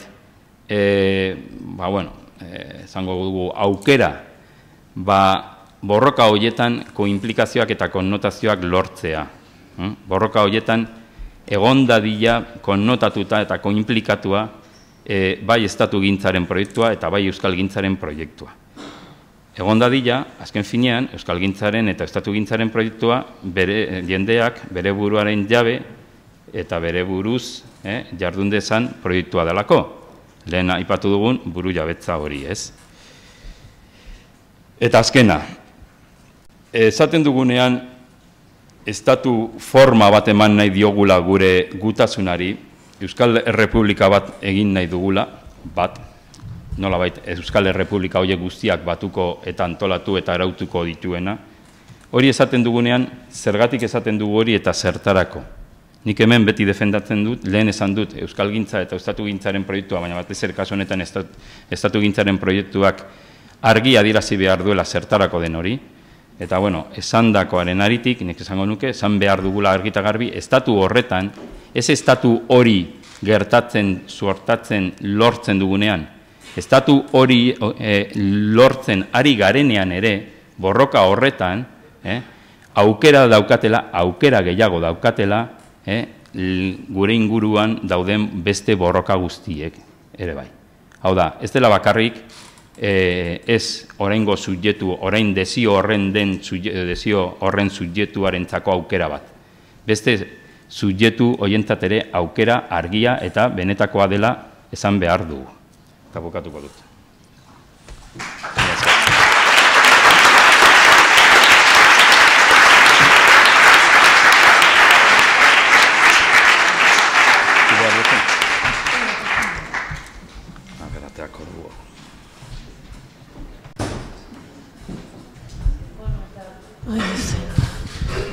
Zuten da, bai. Bueno, hirugarren hizlaria, lehenengo txanda edo fase hau bukatzeko, Idurrezk Isabel. Ondoren esan dizuet, galdera tartea zabalduko dugu, eta, bueno, joan galderak pentsatzen. Idurrezk Isabel, bueno, ikasketaz lizentziaduna da, bai kazetaritzan da bai antropologian, kazetari jardundu egunkarian eta berrian urte luzeetan. Eta, bueno, bere, bueno, artikulu gile ere bada, gaur egun astero berrian, Euskal Herriko Unibertsitatean irakasle, kazetaritza departamentuan, eta, bueno, ezagutzen duzuenok, edo irakurri izan duzuenek badakizuen gogo eta berriekin, dabilela Euskal Gintza feminismoa, identidadea, bueno, kontu askorekin. Bai, Idurren eduzunean, 30 minutu, 35.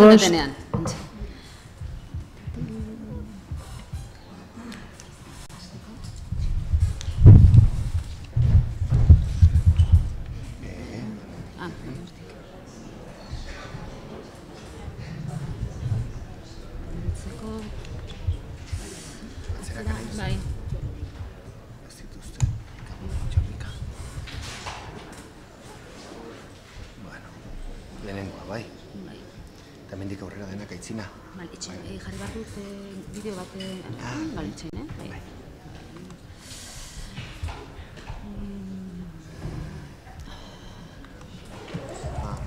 Jarri behar dut interneterako sarbidean. Ez dago? Ez dago, oraindik ez. Gela nagusia.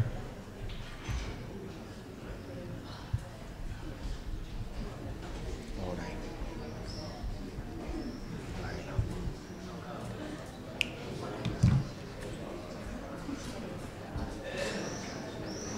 Los mandos. La bandera, vale.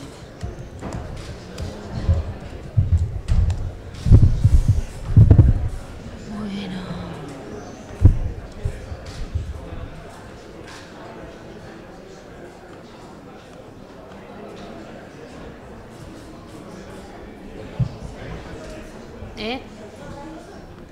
Ez da bereziki garrantzitsua, gero ikusiko dut, hau pasatuko dudan edo ez.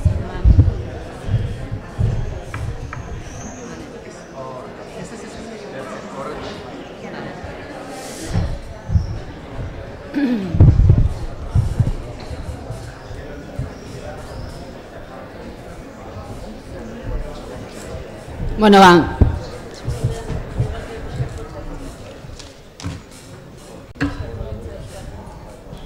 Egun on denoi, ea ordenagailu honekin txukunaritzen asmatzen dudan. Hasteko nik ere eduk egin duen antzeko ohar bat egin nahi nuke, uste dut galdera gehiago dakartza dela erantzunak baino.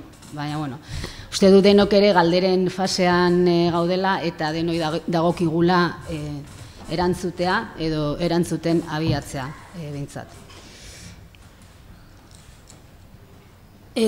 Pixka bat, amaiur berri baten alde jarri diote izena, gure iruditeriaz arituko naizelako eta uste dudalako gure iruditeria horretan amaiur badela oinarrizko zerbait, zutointzen gaituen zerbait edo oinarritu gaitzaken zerbait. Eta gainera iruditzen zait, dituen osagai askorengatik irakurketa diferentetarako aukera ematen digula. Bueno, ohar hori eginda gero hasiko naiz. Garai berriak, etengabe hitzetik hortzera dabilkigun zerbait da, zerbait bukatu denaren eta zerbait berrian gabiltzanaren sensazioa. Sensazioa era batera esplizitatzen da batzutan, beste era batera beste batzuetan, baina nolabait mugarria edo jarriko genuke etaren jardun armatuaren amaieraren erabaki horretan, niri gustatzen zait inertzia militarraren bukaeraren garai horretan. Ez dut esango gatazka bukatua dagoenik inola ere, baina badaukagu hor mugarri bat beste toki batean eta beste galdera batzuetan jartzen gaituena. Eta berritze horrek edo mugarri horrek galderak planteatzen dizkigu. Galdera berriak jarri dut, baina zahar ere jarri dut hor parentesi artean. Iruditzen zaidalako hain justu inertzia militarraren bueltan hainbeste luzatu zaigun jardun horrek estali dituela hainbat denboraz galdera horiek. Galderak bat zeuden, baina ez ziren azaleratzen, beste urgentzia batzuk genituelako. Uste dut atzo Mario Zubiagak aipatu zuela, gure galdera hauek guztiak ematen duela guri berez datozkigula, baina munduko kontestuan kokatu behar ditugula. Eta iruditzen zait, munduko kontestuak, munduko kontestu hori, gure kontestu zabala nolabait aldatu dela, eta galdera hoietako asko erantzun gabe geratu zaizkigunak kontestu aldaketa zabal hoietatik etorri zaizkigula. Hori batetik, eta gero iruditzen zait momentu honetan hasten garenean erantzuten gainditzen zaizkigula gure betiko jarrera banderizoak. Topiko bada, baina esango nuke gure ezaugarrietako bat edo ezaugarritzen gaituen zerbait orain arteko amiltzat binarismoa dela, edo A edo B. Eta uste dut zerbait egiten hasi behar badugu hori gainditzen dela.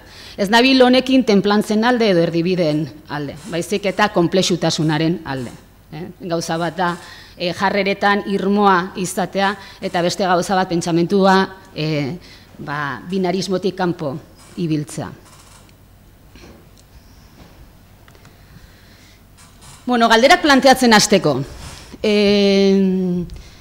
Niri etorri zitzaidan lehenengo galdera irudi hauekin guztiekin etorri zitzaidan. Esplikatuko dut. Duela 2 urte, garaitxo honetan, 2013ko uztailean Almeriara, Espainiago aldera joan ginen oporretan. Zehazki, Cabo de Gatara.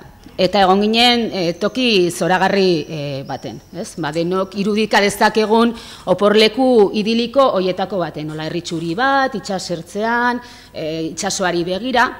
Baina nolabait gure atzean guk bizkarra ematen genion honi guztiari, oso metro gutxitara. Guk pasatzerakoan autokarabanan iritsi ginen, eta autokarabanan iritsi ginen gainera, eta atzean, bidean, utzi genituen, adibidez, txabola hauek, aspaldi ikusi gabeko irudiak, umeak palanganetan bainatzen zituzten amak, koltsoiak kanpoan astintzen, beste bizimodu bat guk, ez dakit, beste toki batzuetan identifikatzen duguna bakarrik. Orduan gu geunden itsasora begira lasai-lasai, zoragarri, arraintxoekin jolasten, zoragarri, baina metro gutxitara bizkarka hause genuen. Kontua da, ez genuen ikusi nahi ere, gu atxeden hartzera joan ginen, baina gure alaba egintzen Pakiren laguna, beste neskato baten laguna egintzen, ez? Eta Pakik zituen 8 urte, zeukan altxor bat soltatze ez zuena, eta altxor hori zen bera komunia egiteagatik jasotako oparia, eta zian piztinako antioju hoietako batzuk, hau da nire alabak eukiko ditu 20 eta galtzen ditu 17 arratsalde batean, baina harentzako zen altxor bat. Eta melokotoi bat eman genio meriendatzen ari ginala, eta esan zigun sekula ez zuela melokotoirik dastatu. Bere amak esaten zuela garestiegiak zirela eta bere beti udarea jaten zituztela. Kontatu zigun baita ere, nola bere 17 urteko lehengusinak bezperan esan zien haurdun zegoela, eta orduan bere ize oso pozik zegoela alde batetik, ume bat beti delako albiste on bat, baina karo beste bi hori jaten ematea komplikatua zelako, baina berak ere alik eta lasterren ama izan nahi zuela, zeukala nobio bat, ezkondu nahi zuela, 8 urteko ume batentzako, hemengo 8 urteko ume batentzako oso diferentea zen esamoldeak, diskursoa, pentsakera adierazi zigun. Eta kontua da, Pakiren aitak lan egiten zuela olako negutegi baten. Orduan, beraie bizizien barrualdean, ekartzen zituen ama eta aurrak goizean goiz, uste 7:00 jagoten ziela familia guztia ondartzan, eta gaueko 10:00 jasotzen zituen, berriro etxera bueltatzeko. Eta tarte horretan babestuta egoteko bazeukaten eginda txabolatxo bat, ez? 4 esola burnizko eta aterpe bat. Eta aterpe hori zen Espainiako bandera erraldoi bat, bai?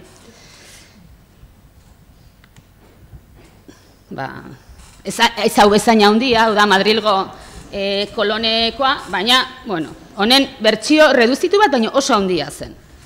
Oso handia. Orduan ere galdera zen, Paki eta bere ama, zeinari baino 15 urte gazteagoa izango zen, baina etorrita, nere antzeko edo zarrago emango lukeen, familia tipologia hori, zergatik eta zertatik babesten duen Espainiako banderak, ez? Zer ematen dien prekarietate gorrienera zigortutakoei bizitza murriztearen ordainetan rojigualda horrek. Gainera noiz eta 2013an marka Espainia guztiz gutxietxita zegoenean eta Itziar Bollain bezalako zinegile progreak marka Espainia horren aldeko iragarkiak egiten aritu ziren. Kontestua hori zen. Talare babesten zituen. Sentitzen zuten babes bat. Karo, gero, niri nintzen, ez? Munduko hiritarrarenak egiten, banderak trapua ea eta hola, ez? Baina, nik ere badutau.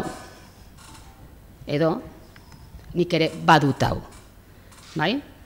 Ez dira gauza bera niretzako aurrera gora kutsi dudan ikurriña hori, eta hau, ez? Baina, nireak dira. Orduan, galdera. Zeren babes, zeren ordain, nahi dut nik nirea. Lehenengo galdera sorta. Bigarrena, Amaiur. Hau, Xavier Morras pintorearen azken lanetako bat da, proiektu handi bat, Amaiurko guda irudikatzen duena, oso tamaina handikoa da, 5 metro luze okerretz banago, eta oraindik bukatu gabe dago. Egia esan, jakinuenean Xavier Morras Amaiurren gaineko margolan handi bat egiten ari zela, nik poza hartu nuen, ez? Iruditu zitzaidalako, lehen esan dudan bezala, gure iruditeriarako Amaiurrek badauzkala osagai asko oso mesedegarri izan daitezkenak. Argian Reyes Ilintzetak egin zion elkarrizketa baten bidez, izan nuen honen berri, eta xetasunak jakiten hasi nintzenean, zakit, sentitu nuen, halako deserosotasun bat, ez?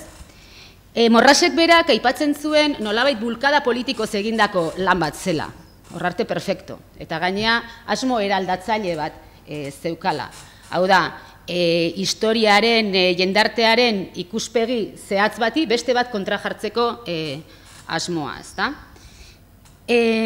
hasi nintzen irakurtzen, eta esate baterako, jakin nuen lehen lerroan jarri zituela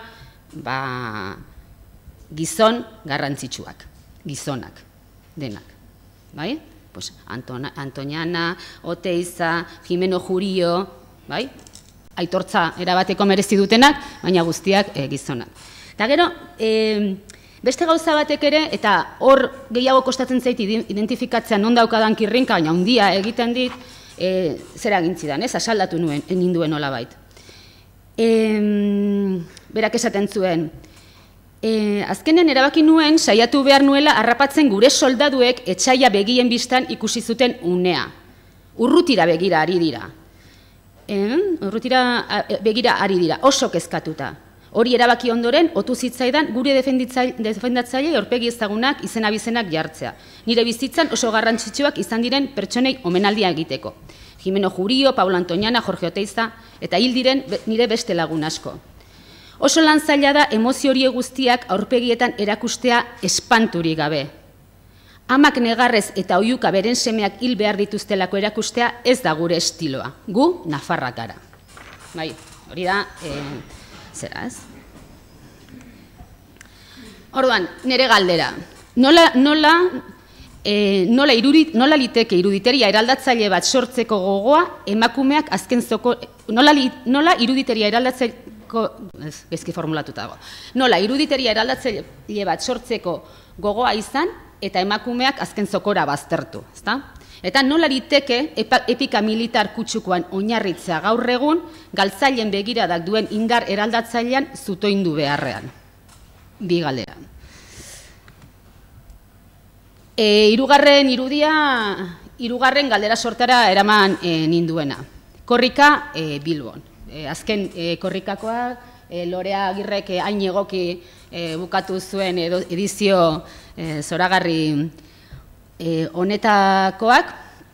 Eta honetara, pixka bat ekarri nau, Jurgi Ekiza, Willis Drummond musikatalde ezaguneko kantariak Facebooken Bilbon bizizandako emozioei buruz idatzitakoak. Jurgi Ekizak idatzi zuen Zabalburura iritsi zenean korrika berak sentitu zuela. Hitzik ezin da atxeman korrika zer den zehazteko. Hori da korrika azken finean, energia trukaketa paregabe bat, eta batez ere, zerbaiten parte eta egile girela sentimendu indartsu eta eder hori. Zerbait hori zer den, lasteraldi bat, ekintza amankomun bat, lurralde bat, herri bat, eta zein herri? Euskal Herria? Euskararen herria? Zerbait hori zehazten ez dakit nik, eta ez zaita inbeste inporta. Ez gira beti behartuak gauzak zehaztera, gauza hauetaz gozatzeko. Dakina dana bai, zerbait bagirela. Bai? Orduan, Jurgi Ekizak sentitu du bagarela zerbait, baina ez daki esaten zer garen. Beraz, hirugarren galdera sorta, ez? Bikoa. Zergatik eta zeren arabera sentitzen dugu bagarela. Bai? Eta zergaitik zaigu hain ezinezkoa, gaur egun, garen horri izena jartzea. Nik uste du gainea, korrikan parte hartu dugunon oso sentsazio komuna dela bagarenarena. Bai? Eta oso sentsazio komuna dela gaur egun baita ere, ezin zehaztu izana zer garen hori. Galderak bota ditut, eta galdera hauei erantzuten zaie aspalditik, erantzuten zaie gaur egun ere. Eta lehen aipatu dut galdera zahar berri hauek etorri zaizkigula mahai gainera, eta nire ustez oso modu banderizo edo binarioan ari garela erantzuten. Bakit hau pixkat reduzionista dela egingo dudan parekatzea, baina nik uste dut laburbiltzen duela, ez? A eta jarrera horiek. Ze azken batean nortasunaz ari gara, hizketan herri identitateaz ari gara, hizketan edo nazio identitateaz esango dute beste batzuek.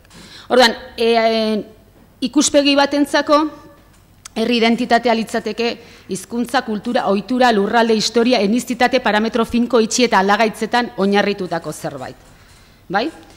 Honen arriskua edo akatsa edo deserosotasun handia da naturalizazioa batetik, ez? Gauzak berez hala direla adieraztea. Gu eta haieken arteko muga iragaingaitza eta finkoa dela. Eta kolonizatzaile ariketa ezinezko batean jartzen gaituela. Honekin zehaztu nahi dut gauza bat, kolonizatu eta kolonizatzailearekin. Uste dut, prozesu historikoa ulertzeko kolonizatu eta kolonizatzaileena edo kolonizazio prozesua inkluso, tresna kontzeptual erabilgarria dela, ulermenerako. Baina praxi politikorako eta gaur egunera ekartzeko, ezinezko eszenatokietan jartzen gaituela, ez. Beste aldean, hala ere, daukaguna da ordea, herri identitatea dela zer berez ia atzeman ezin bat, ezta? Unean unekoa, aldagarria eta eraiki ez ezik, norbanakoaren arabera konplexu eta errepika ezina. Hau da, bakoitzak bere baitan edo etengabe eraldatzen duen zerbait, ez? Ikuspegi postmoderno bat edo izango genuke, ez? Zein da honen arazoan ere ustez? Norbere burugaintasunaren ikuspegi gezurrezko bat ematen digula. Hau da, norberaren interes eta borondateak norbera hasi eta buka egiten dan tokian mugatuko balira bezala, ez? Askatasuna eta borondatea modu aratz eta berezkoan existituko balira bezala. Hau da, egiten dugu askatasunaren eta borondatearen naturalizazio bat. Azkenean, beste naturalizazio baten erortzen gara. Bueno, orduan, horraino iritsita nik proposatzen, egiten dut erantzun proposamen sorta bat. Bai, batetik iruditzen zait ez A eta ez B ez genukela egon behar, horrek ez du esan nahi erdibidearen alde nagoenik, edo ekidistantzian nagoenik, baina bai elementu interesgarriak egon daitezkela gaur egun arteko herri identitatearen ikuspegi horretan, indarrean izan ditugun herri identitatearen ikuspegi horretan badaudela elementu interesgarriak jasotzeko eta formulazio berriz ekartzeko. Hau da, askatasun eta borondatearen naturalizazio eta esentzializazio horretatik alde egiteko. Bai? Orduan, euskara da gure asabila. Asabila jarri dut, ez dakit, herri arnasa edo herri gogoa eta olako hitzak oso zamatxuak egiten zaizkigulako denoi gaur egun. Atzo Xanek aipatzen zuen ozpina, hau lizundutako ozpina izango litzateke, ez? Ahoan uzten digun zaporea. Baina egia da, lehen aipatzen genuen korrikaren bizipen horretan bagarenaren sentsazioa badaukagula. Eta hor lotura komuna euskara da. Eta euskara izan daiteke oso maila diferenteetan. Euskara izan daiteke terminologia eztabaidetan sartuta, euskaldun oso, euskaldun praktikante, euskaltzale, batzuena, beste batzuk izan daitezke seme-alabei euskara transmititzeko erabaki hartu dutenak, nahiz eta euskaldun haiek ez izan. Baina euskararen ganako jarrera batek mamitzen gaitu nola baitez.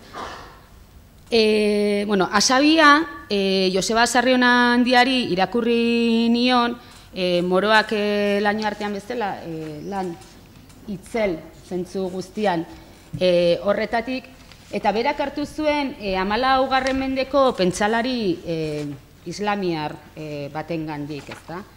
Abderrahman ibn Handul uste dut dela, eta arek aipatzen zuen, Magrebeko tribuek haien artean saretze, ehuntze edo estatutze maila diferenteak izaten zituztela, ez? Batzuetan tribuak biziziala autonomoago, eta beste batzutan erakundetzea sendotu egiten zela. Eta erakundetzea sendotzen zuen zera horri esaten diote asabia. Historian zehar omen era desberdinetara itzuli omen da, ez? Borroka gogoa omen zen hasieran zera, ez? Ematen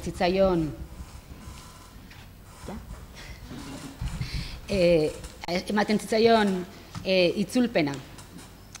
Eta, bueno, gerora, aidego, nazio kontzientzia termino modernoetara, uste dut, ulertzen dugula. Ez da gauza berria, atzoko saio guztian, honetaz aritu ginen. Hau da, euskara gure asabia den, eta zenbateraino den, noraino den, eta nola izan daiteken. Orduan, proposamena, ala dela onartzea, baina formulazio berriak ekartzea. Kontua zer da, euskararen gaineko diskursoa ere nolabat geratu zaigula zahartua. Batetik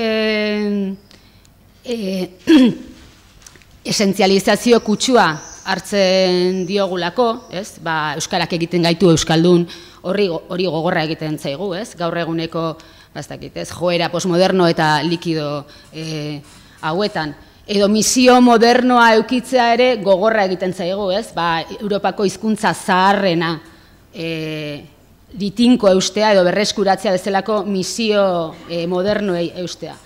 Beraz, nire proposamena da demokratizazioaren terminoetara ekartzea euskararen gaineko afera. Euskararen diskurtsoa jartzea demokraziaren, eskubideen eta justizia sozialaren parametroetan. Bai, eta horretarako iruditzen zait, feminismoa oso bidelagun ona izan daitekela. Azken batean, feminismoak egin duena ere, identitate arazo bat, edo oinarrian identitate eta partikularitate arazo bat dena, hau da, zu emakumea zara eta emakumea zarelako, partikular bat zarelako, zaude benpean eta zaude botere sareetan beste leku batzuetan, ekarri du eskubideen eta demokratizazioaren terminoetara. Bai, uste dut hor eskutik ikasteko eta eskutik joateko tarte handi bat daukagula. Amaiur berregiten.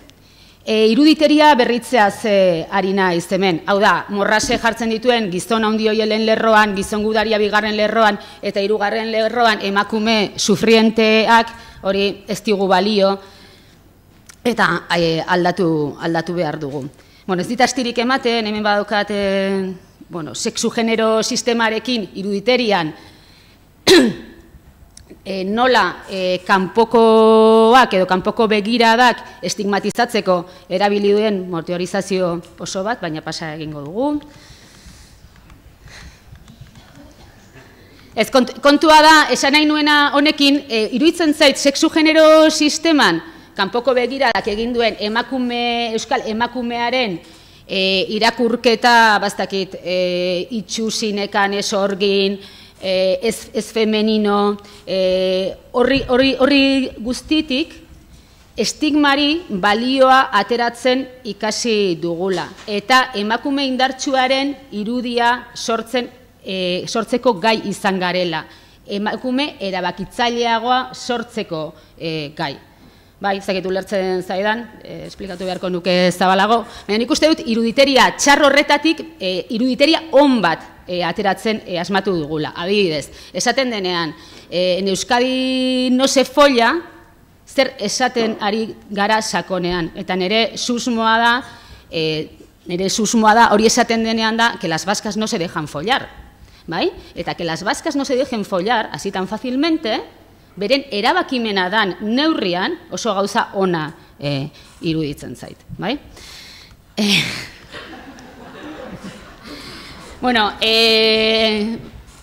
Esan nahi nuen baita ere, batzutan, otxa apellidos baskos eta baia semanita eta olako gauzei begira egoten garela gure iruditeria berritze aldera, baina gure iruditeria berritzen onenak edo berritze onenak geure baitatik sortzen direna. Patxi Uarte izan daiteke adibide bat, Koldo Almandozen bideo bat nekarren, baina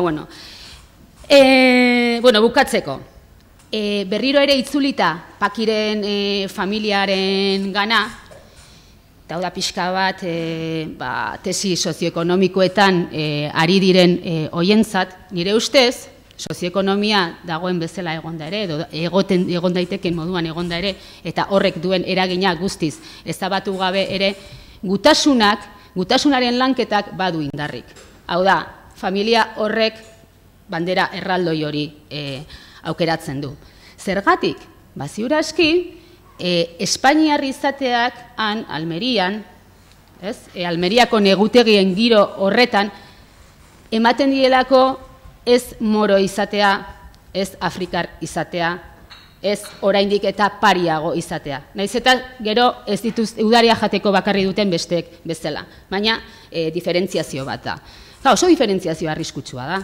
Denok ikusi dugu, Almerian ze gauza gertatu diren, ez? Baina indarra dauka. Baina arriskua ere bai. Horregatik, arrisku horiek saiesteko da oso garrantzitsua, iruditeriak ondo manejatzea eta gutasun hori, zakit. Elikagai, nola jo naiteke atzera? Bueno, elikagai oso honez, oso ondo. Bale, listo. Elikagai oso honez betetzea. Orduan, ni proposatzen dudan amaiur berri hori da emakume eta ez gizonena, hau da, gizontasun hegemonikoak ordezkatze ez duen horrena, prekarioena eta prekarioena diot munduaren martxa ikusi eta uste dudalako denok ere gero eta prekarioago izango garela, hau da prekariotasunean erortzen joango garela tantaka, bai? Eta baita ere euskaldunena prekario garen enean edo subalterno atzo esaten zen bezala. Hau da, demokratizazioan eta justizia sozialean sakondutako amaiur berri bat behar dugula.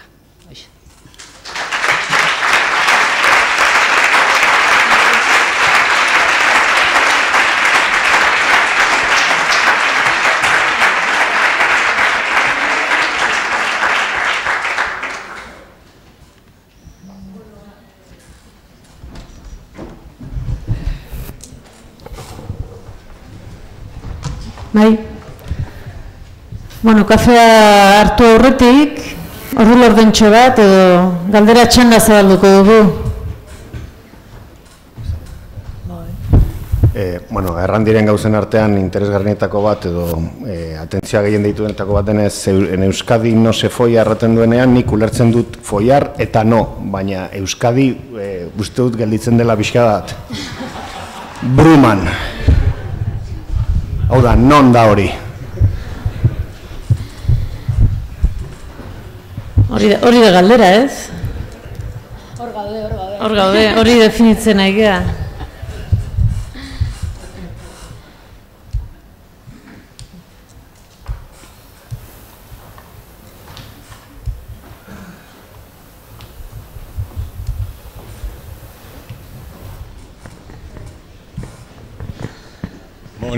Ni zoparekin daukat arazo bat orain. Eta da, ea euskararena iruditeri horretan euskara hura den edo osagaia den. Ze, amaieran idurrek planteatu duen feminismoaren ikaskizunetatik demokratizazioaren eta justizian eraberritzea gure euskararen aldeko motivazio emozional eta politiko eraberritu bati begira, ni oso konforme nagoen horrekin, euskaldun izatearena, emakumena, prekarioena, euskalduena. Eta beste alde batetik, gaizkaren bersioan, sopa ura da, ez osagai. Orduan, baten batek aipatu du, Eskozian whisky egiteko uraren garrantzia. Aipamen bat egin duzu, ezta? Baina ez Eskozia egiteko. Munduan ibili ez garen ontzat, hor zer dago ba. Bakarrik izotza Venezuelako presidenteak ere zuzenean abioiez bidaltzen zuela Venezuelara, Eskoziatik bere whiskyak edateko, horretaz ari gara. Edo whiskia bera osatzeaz. Esan nahi dut, ea euskararen, euskalduntasunaren iturri bezala, ea plantatzen ari garen, euskaraz aritzea balore erantzi bat ekartzen dion demokratizazio eta hori, ea pentsatzen dugun horretatik ekartzen ari garela ura edo hor arazoa daukat, bi bertsiotan. Nik uste arazoa daukagula, eta nik ez daukat, esan nahi dut,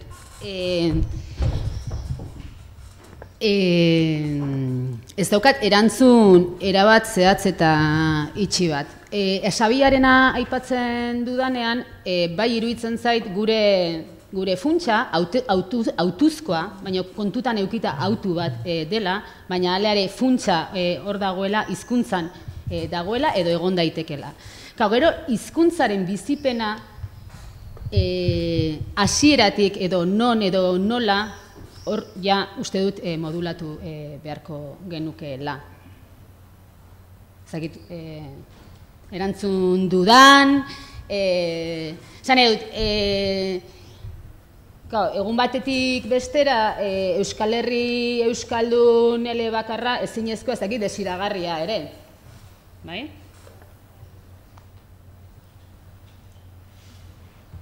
Baina oinarri, nik gehiago jarrera zanina, ez? Konsensu batetaz, diskursoan egon daiteken konsensu batetaz, honek egiten gaitu Euskaldun, baina Euskaldun egite hori izan daiteke, segun nun eta nola norentzan noiz, Euskaldun praktikante izatea, euskaltzale izatea.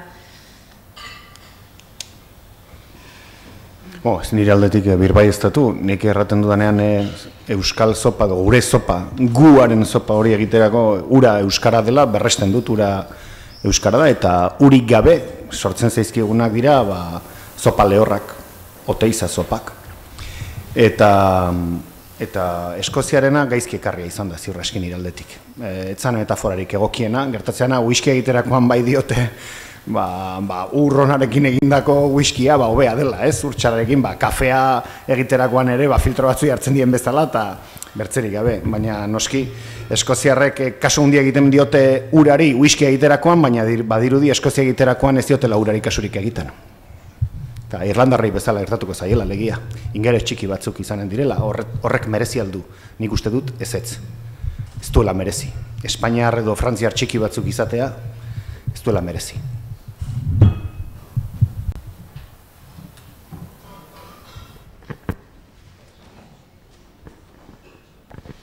Bueno, oso interesanteak edutu zezkit, aipatu dituzuen guztiak, eta Errepublika txikieta zaritu zarete, estatuaz, hizkuntzaz, eta gero ezaugarrietaz, ez? Bizkat euskarak eta izan ditzazken koloretaz, ez? Eta orduan, aurrea begira, badabil bakoitza, bere ere mutxoan, bere errepublikatxoan, baina aurrea begira, nork artikulatuko du baudena. Ze momentu honetan, gure esku dago hor dabil, bizkatera batziko eskudiaren alde eta sakulako lana inez, herri-zerri, batez ere eta nazio mailan. Baina estatu Espainiarrean, Frantziarrean hor dago, baina Espainiarrean bigarren transizio bat irudikatzen da, konstituzioen aldaketa, pakto batzu badaude, PNV, PSOE eta barrez, aurrera begira ez. Eta ez da, genik indar politikoak ez ditut ikusten gaur egun nahi dianik hortan ez. Ze proiektu, ze noa guatzen ez, noa joan nahi dugun ez. Eta orduan, erregintzak ardezake hori, ardura hori, segure asko, ez dakit gure esku dagori, dagokion hori egiteak, edo lan karga gehiegi, lazama handiegia ezotedan izango gure esku dagorentzat ere, hori bere gain hartzeak ez. Baina behar dugu, ze proiektu, ze herri, eta errepublikatxo ezberdinak daude, bakoitza berean lanean, eta denak egon daitezke eta daude komunikatuta, baina nori dagokio. Artikulatu daiteke herrigintzatik hori dena, proiektu hori dena kontuan hartuko duena eta hizkuntza eta feminismoa eta besteak zentralidadean hartuko dituena, nori dagokio hori egitea. Ze hori behar dugu, nik uste behar dugu eta hori somatzen da behar dugula hori proiektua. Julek aipatzen zuen bere artikulua aurrekoan eta berrian, atzo uste dut eran egun edo. Hora, nori dagoki hori egitea, ez dakite, erantzuni badezue? Nik aurrekoan ere, beste artikulu baten hain zuzen ere gure esku dagori buruzkoan. Nik uste dut gure biziraupena identitate gisa importante egia dela egituratutako alderdi politikoen esku bakarrik uzteko. Importante egia da. Eta noski, helburu horren bila, zenbait pertsonek beraien burua hain zuzen ere alderdi politikoetan antolatzen dituzte. Eta hori aukeretako bat da. Baina argi dago ere, egitura horietatik gelditzen dela jendartearen parte handiena. Eta batez ere Kataluniako adibideari begiratuz bederen, argi dagona da, jendarte horrek gaitasuna baduela momentu jakin batean, egitura partidarioak mugiarazteko zentzu jakin batean, ez? Nik nahiko garbi ikusi nuen behintzat Katalunian, konvergentzia eta hauekin gertatutakoarekin, ez da? Asamblea Nazional Katalana sortu izan ez balitz, eta horren bertzeko arrakaste izan ez balu, nik ez dut uste konvergentzia eta Mas jauna horren garbiki mugituko zirenik manifestazio horren lehen lerroan jartzera errate baterako, ez da? Eta ez dut horrekin konparazio zehatzik egin nahi alderdien artean, edo bai. Baina nik uste dut jendartea alderdi politikoetatik kanpo politikan jardutea ona da, naturala da, eta oso eraginkorra izan daitekela. Gure esku dagok eskaintzen duen lanabes hori ote den ala ez? Nik orain arte behintzat horren aldeko apustu egin dut, baina nire erantzun pertsonala da hori, ez? Eta engaiatu naiz ein batean bertzerik gabe. Baina, bueno, hemen ziurraski gehienok modu batean alabertzean egitura partidarioago edo ez partidarioagotan egituratu garen bezala edo gure burua referentziatutzat jotzen dugun bezala.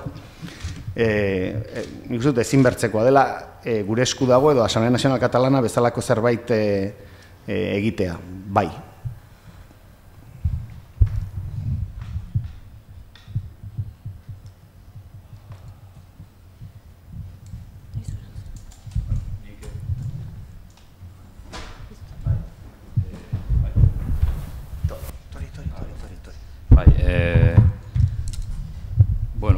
Ni ados nago eskak esan duenarekin, baina nik uste dut egiten dugula, egiten ari garela. Arlo askotan eta izari edo maila askotan. Hau da, ez dakit noraino behar dugun, igual uneko kontuak dira, testu inguruak, garaikoak, ez dakit. Baina ez dakit noraino behar dugun gidariren bat edo nolabait gure eskuri edo esleitzen zaion lan hori, ez?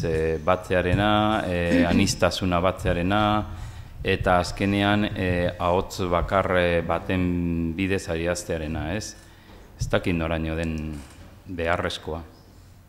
Nik zalantza dira zin nahi nuen, besterik gabe.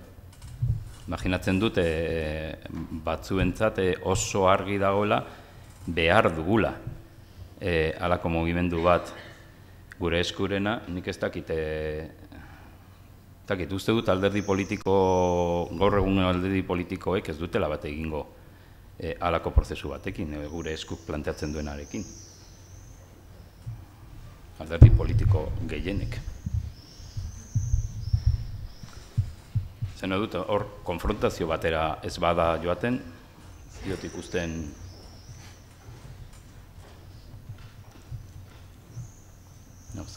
zalantza diazin nahi nuen, bakarrik. Katalunian ere, alderdi politiko gehienek ez dute bat egiten Asamblea Nazional Katalanarekin. Ciutadansek ez du egiten, da beraz hemen logikoa izan daiteke hain zuzen ere herri honen soberaniaren aldeko jarrera ez duten alderdiek ez egitea bat horrelako printzipio demokratikoa defendatzen duen egitura batekin. Baina, bueno, gero gutxiengo aktiboen arteko indar harremanen arabera ere mugituko da gehiengo pasiboa. Nik Euskara justu zehazki iruditeriaz eta diskursoaz eta Euskararen gana etorrita, nik nolabait irudikatzen dudana da Euskalgintzak nolabait diskurso berri bat sortzea eta hortik abiatuta instituzioak interpelatzea eta ekartzea diskurso horretara.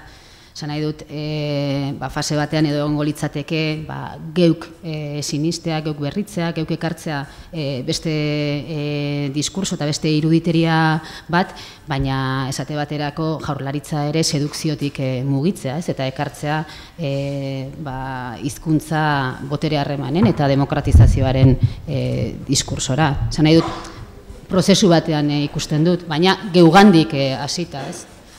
Eta Jaurlaritzaz aparte beste batzu ere, bai. Esate baterako, esate baterako.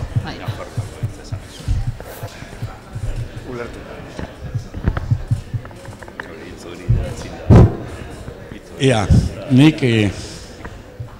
nik aldera bat egin nahi nuke, ez daukat oso argi kontua, baina nolabait atera dudan inpresioa, gaurko goizeko mahai honetan da, 3 bat hamarkada galdu direla, lotuz euskera, borroka armatua eta hainbat konturekin. Ez daukagu orain arrisku bat barriro beste 4 hamarkada galtzeko estatua eta euskera nahastuta. Zergaitik ez dugu euskera alde batetik tratatzen, estatua bestetik, eta ez adabearrez bata bestearekin lotu. Egia da, estatu bat eukin da, segurenik euskararen arloan aurrerakuntza handiak egin daitezkeela. Segurenik. Kriston tresna dituzu, gaina tresna politiko horiek laguntzen dute, hainbat dute eta barzta. Baina, ematen duztan inpresioa da, barriro galdu dezakegula hor hainbat denbora.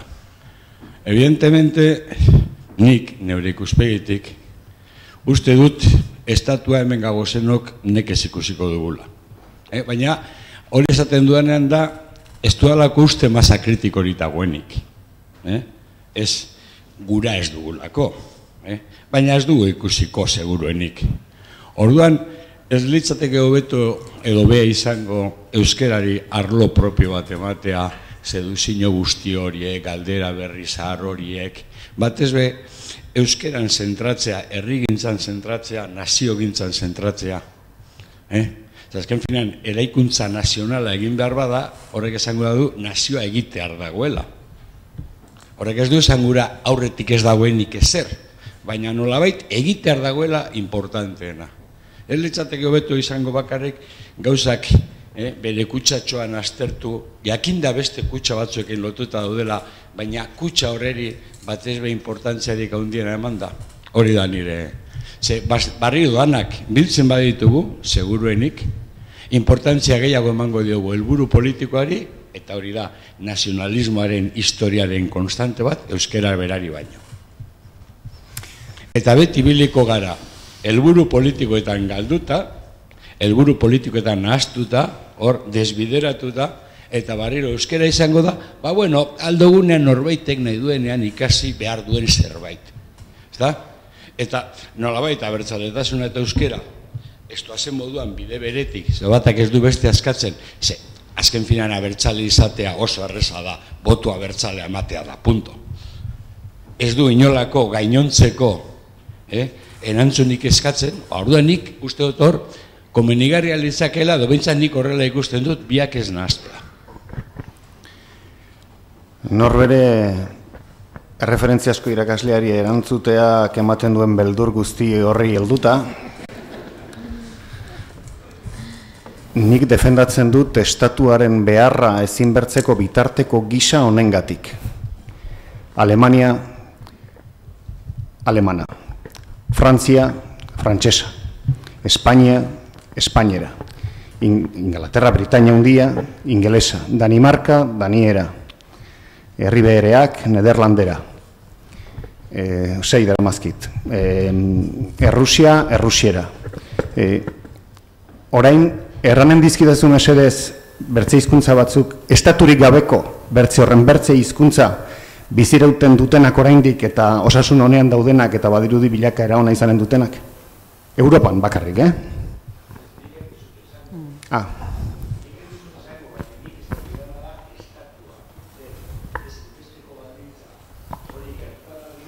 Modernitatean, modernitatean ematen du ala izan dela. Esan nahi dut, esperientziak badirudi hori agintzen duela.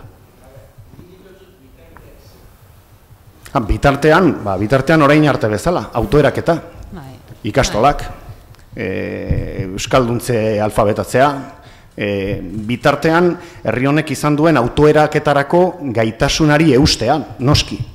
Baina jakinik modernitatearen garaian, eta mendik aitzina zen edo postmodernitatearen garaian, Eduardo, estatu nazioan egiturarik gabe jai dugula. Bueno, jai dugula esan nahi dut, ez dugula inondik inora bermatuta biziraupena. Eta estatua izanik, ez da erabat bermatua, baina badirudi aukera askoz ere gehiago dagoela, ez? Xabier, nire irakasle izan ezaren ez, nik ez daukate arazorik. Nik esateaterako kontrakoa defendatu dut, zuk esandakoaren kontrakoa. Nik defendatu dut, ezin dugula euskalgintza, estatugintzaren mende jarri, batez ere estatuaren mende. Hau da, euskara ez da egon behar zain, euskalgintza ez da egon behar zain, ea noiz dugun estatu hori. Egia da, estatu, lehen nik holan esan dut, tresna bat. Tresna, segurunera, gaur egun tresnarik potenteena izan daitekeena. Hizkuntzen biziraupenari begira, edo biziraupenari begira, eta hizkuntza jakin batean bizial izateko lehen esan dudan moduan eroso eta pareko. Hori estatua izango da tresnarik eta indartzuena, baina euskalgintza ezin da horren zain egon. Hori bai, nik lotu eta eustartu eta artikulatu eta beste hitz batzuk erabili aldi dago hortan, lotu ditut estatu gintza eta euskalgintza. Esan nahi dut. Ez da estatua bera, baina bai estatuaren aldeko egitasmoetan, lanetan, jardueretan, borroketan deitu nahi duzu moduan, hoietan egia da euskalgintzak zentzua duela. Eta alderantziz, euskalgintzak zentzua ematen diola estatugintzari. Ikuspegi horretatik hitz egin dut nik. Bi kutsa izan daitezke, banatzen baldin badira erabat, zentzua galtzen dute. Zentzua galtzen dute, euskarak hizkuntza gisa behar duelako erreferentzia hori osotasuna eta nolabait hizkuntza integrala izatearen erreferentzia hori. Eta erreferentzia hori gaur egun ematen dio ez horren beste estatu batek, baina bai estatu baten aldeko autuak eta Euskal Herria estatu bat izan daitekenaren ideiak eta Euskal Herrian, Euskal Herri osoan, Euskaraz, osotasunez, parekotasunez, erosotasunez, bizi daitekenaren ideiak. Horrek ematen dio euskalgintzari zentzu bat, bestela zer ari gara egiten. Tokian tokiko euskara salbatzen ari gara? Zan nahi dut, euskara defendatzen da lekitio batean, lekitioko hizkuntza dalako, eta orduan Bilbon zer? Ze ideia saldu behar diogu, ze sentimendu, ze desio saldu behar diogu euskaldun gaiei, euskaldun izan daitezen. Nik horrezagatik esaten dut, praktiketara jo dezagun, baina praktika horiek behar dute nolabait aterki bat. Eta aterki hori da, garai batean nazioa esaten zen, niri ez da gustatzen, nik ez dut erabili, hitz hori. Nik esango nuke, bakarrik, aukera zabalago batean bizializateko nolabait bidea daukagula. Eta herri bateko nolabait jardueretan, praktiketan eta harremanetan bizializateko nolabait bidea eta ahalmena. Horregatik azpimarratu dut. Euskararen kontuan ere landu behar da eta esan behar da jendearen burujabetza defendatzen dugula. Hau da, euskaldun jendearen burujabetza, baina euskaldun izan nahi duenaren burujabetza ere bai, eta aparte, erabat, beste inongo harremanik ez daukanaren burujabetza ere bai. Eskubideak aipatu dituzuzuk, bide horretatik. Nik bereizten ditut, baina aldi berean badakit uztartuta dauzela, eta ezin dela izan bestela. Nik zentzu gabetzen ditugula uste dut, bai euskalgintzak eta bai estatugintzak. Bai, nik ere pixka bat gutasunaren lanketaren azpimarra hori egin nahi nuen, batzutan iruditzen zaidalako justu estatu gintzaz edo batzuk egiten duten irakurketa ustuketan dagoela, ez? Eta justu gutasuna betetzeaz ari nintzen. Eta ez dut uste prozesu ez paraleloak, baina elkarren ondoan behar dutenak edo dira, ez eduk esaten zuenaren hildotik. Baina nik ere ez nuke kondizionatuko, eta ez dut ez kondizionatu dudanik euskalgintzaren lanketa estatuaren lortze hortara. Bai, nik hiru gauzatxo. Bat, ni Tafaiakoa naiz, Tafaiakoa eta Euskaldun Berria, eta nik ez nuke inolaz ere esanen azkenengo hamarkadak, galdutako hamarkadak direnik. Behintzat, Tafaiak Euskaldun Berri baten ikuspegitik ez dira galdu. Ni bestela nire burua galduta bezala eman beharko nuke, hala pentsatuz gero. Eta alabari emandako euskara ere galdutzat edo deus gutxi bezala hartuko nuke, ezta? Biharrena, nik uste dut askotan errepikatzen den ideia bat, ni behintzat horrekin ez nago ados. Hau da, hola, era basatian esan da nahi bauzue, politizazioa kalte egiten di euskarari. Nik uste dut euskararen galera eta euskararen atzerapena prozeso politiko batzuen menpe etorri direla, konkista, asimilazioa eta bar, eta askapen bide bakarra beste politizazio prozeso baten baitan dagoela. Beste gauza bada nolako prozesua.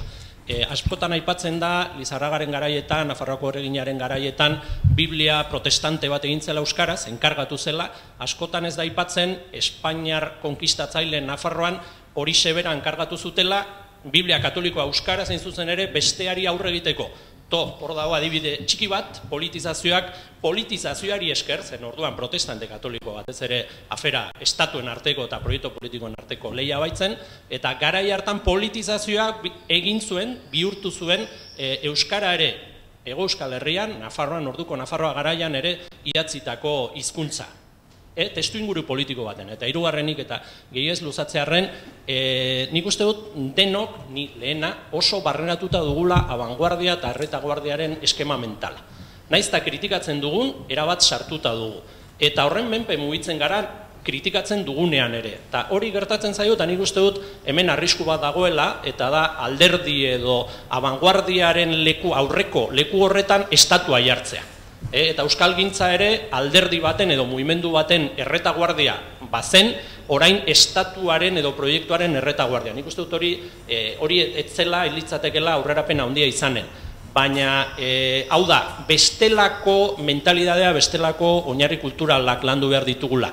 Ez dago erretaguardiarik, ez dago vanguardiarik. Beste zerbait eraiki behar dugu, alderdiek badute beren papera, baina behar bada euskalgintza edo beste herri mugimenduen papera hori gainditzea da. Eta alderdiek onartu behar dugu eta irentsi behar dute gertatzen altzaien onena gaindituta izatea dela. Ezkera bertzale gertatzen zaizkio gauza honak eta txarrak, eta gauza honen arteko bat dago insumisioaren inguruko jarrera aldatu izana. Ezkera bertzaleak ez zuen egin nahi, herri mugimendu batek egin arazizion. Zorionez hala gertatu zen. Eta hori gertatu zen gauza handi bat izan zen. Eta ez da gertatu den bakarra. Eta espero dut gehiagotan gertatzea beste eragile politiko batzuei. Nik uste dut euskalgintzak, eta ni ez nago euskalgintzan, hau da, ni gainditzearen aldeko apostua egiten dut, eta gainditutakoen artean, egongo nintzateke gehiago, gainditzaileen artean baino. Nik uste dut dei bat egin behar dela, hain zuzen ere, 2 mailatan. Zea gainditzeko, alderdi politikoak eta bestelako ustezko abargoatea faltsuak gainditzeko, eta bigarrena, protagonismo bat hartzeko ez bilakatzeko estatuaren euskalgintza, baizik eta estatua bilakatzeko euskalgintzaren estatua. Eta uste dut hor mentalidade mailan izugarrizko aldaketa dagoela eta horrek ate asko irekitzen aldizkigula.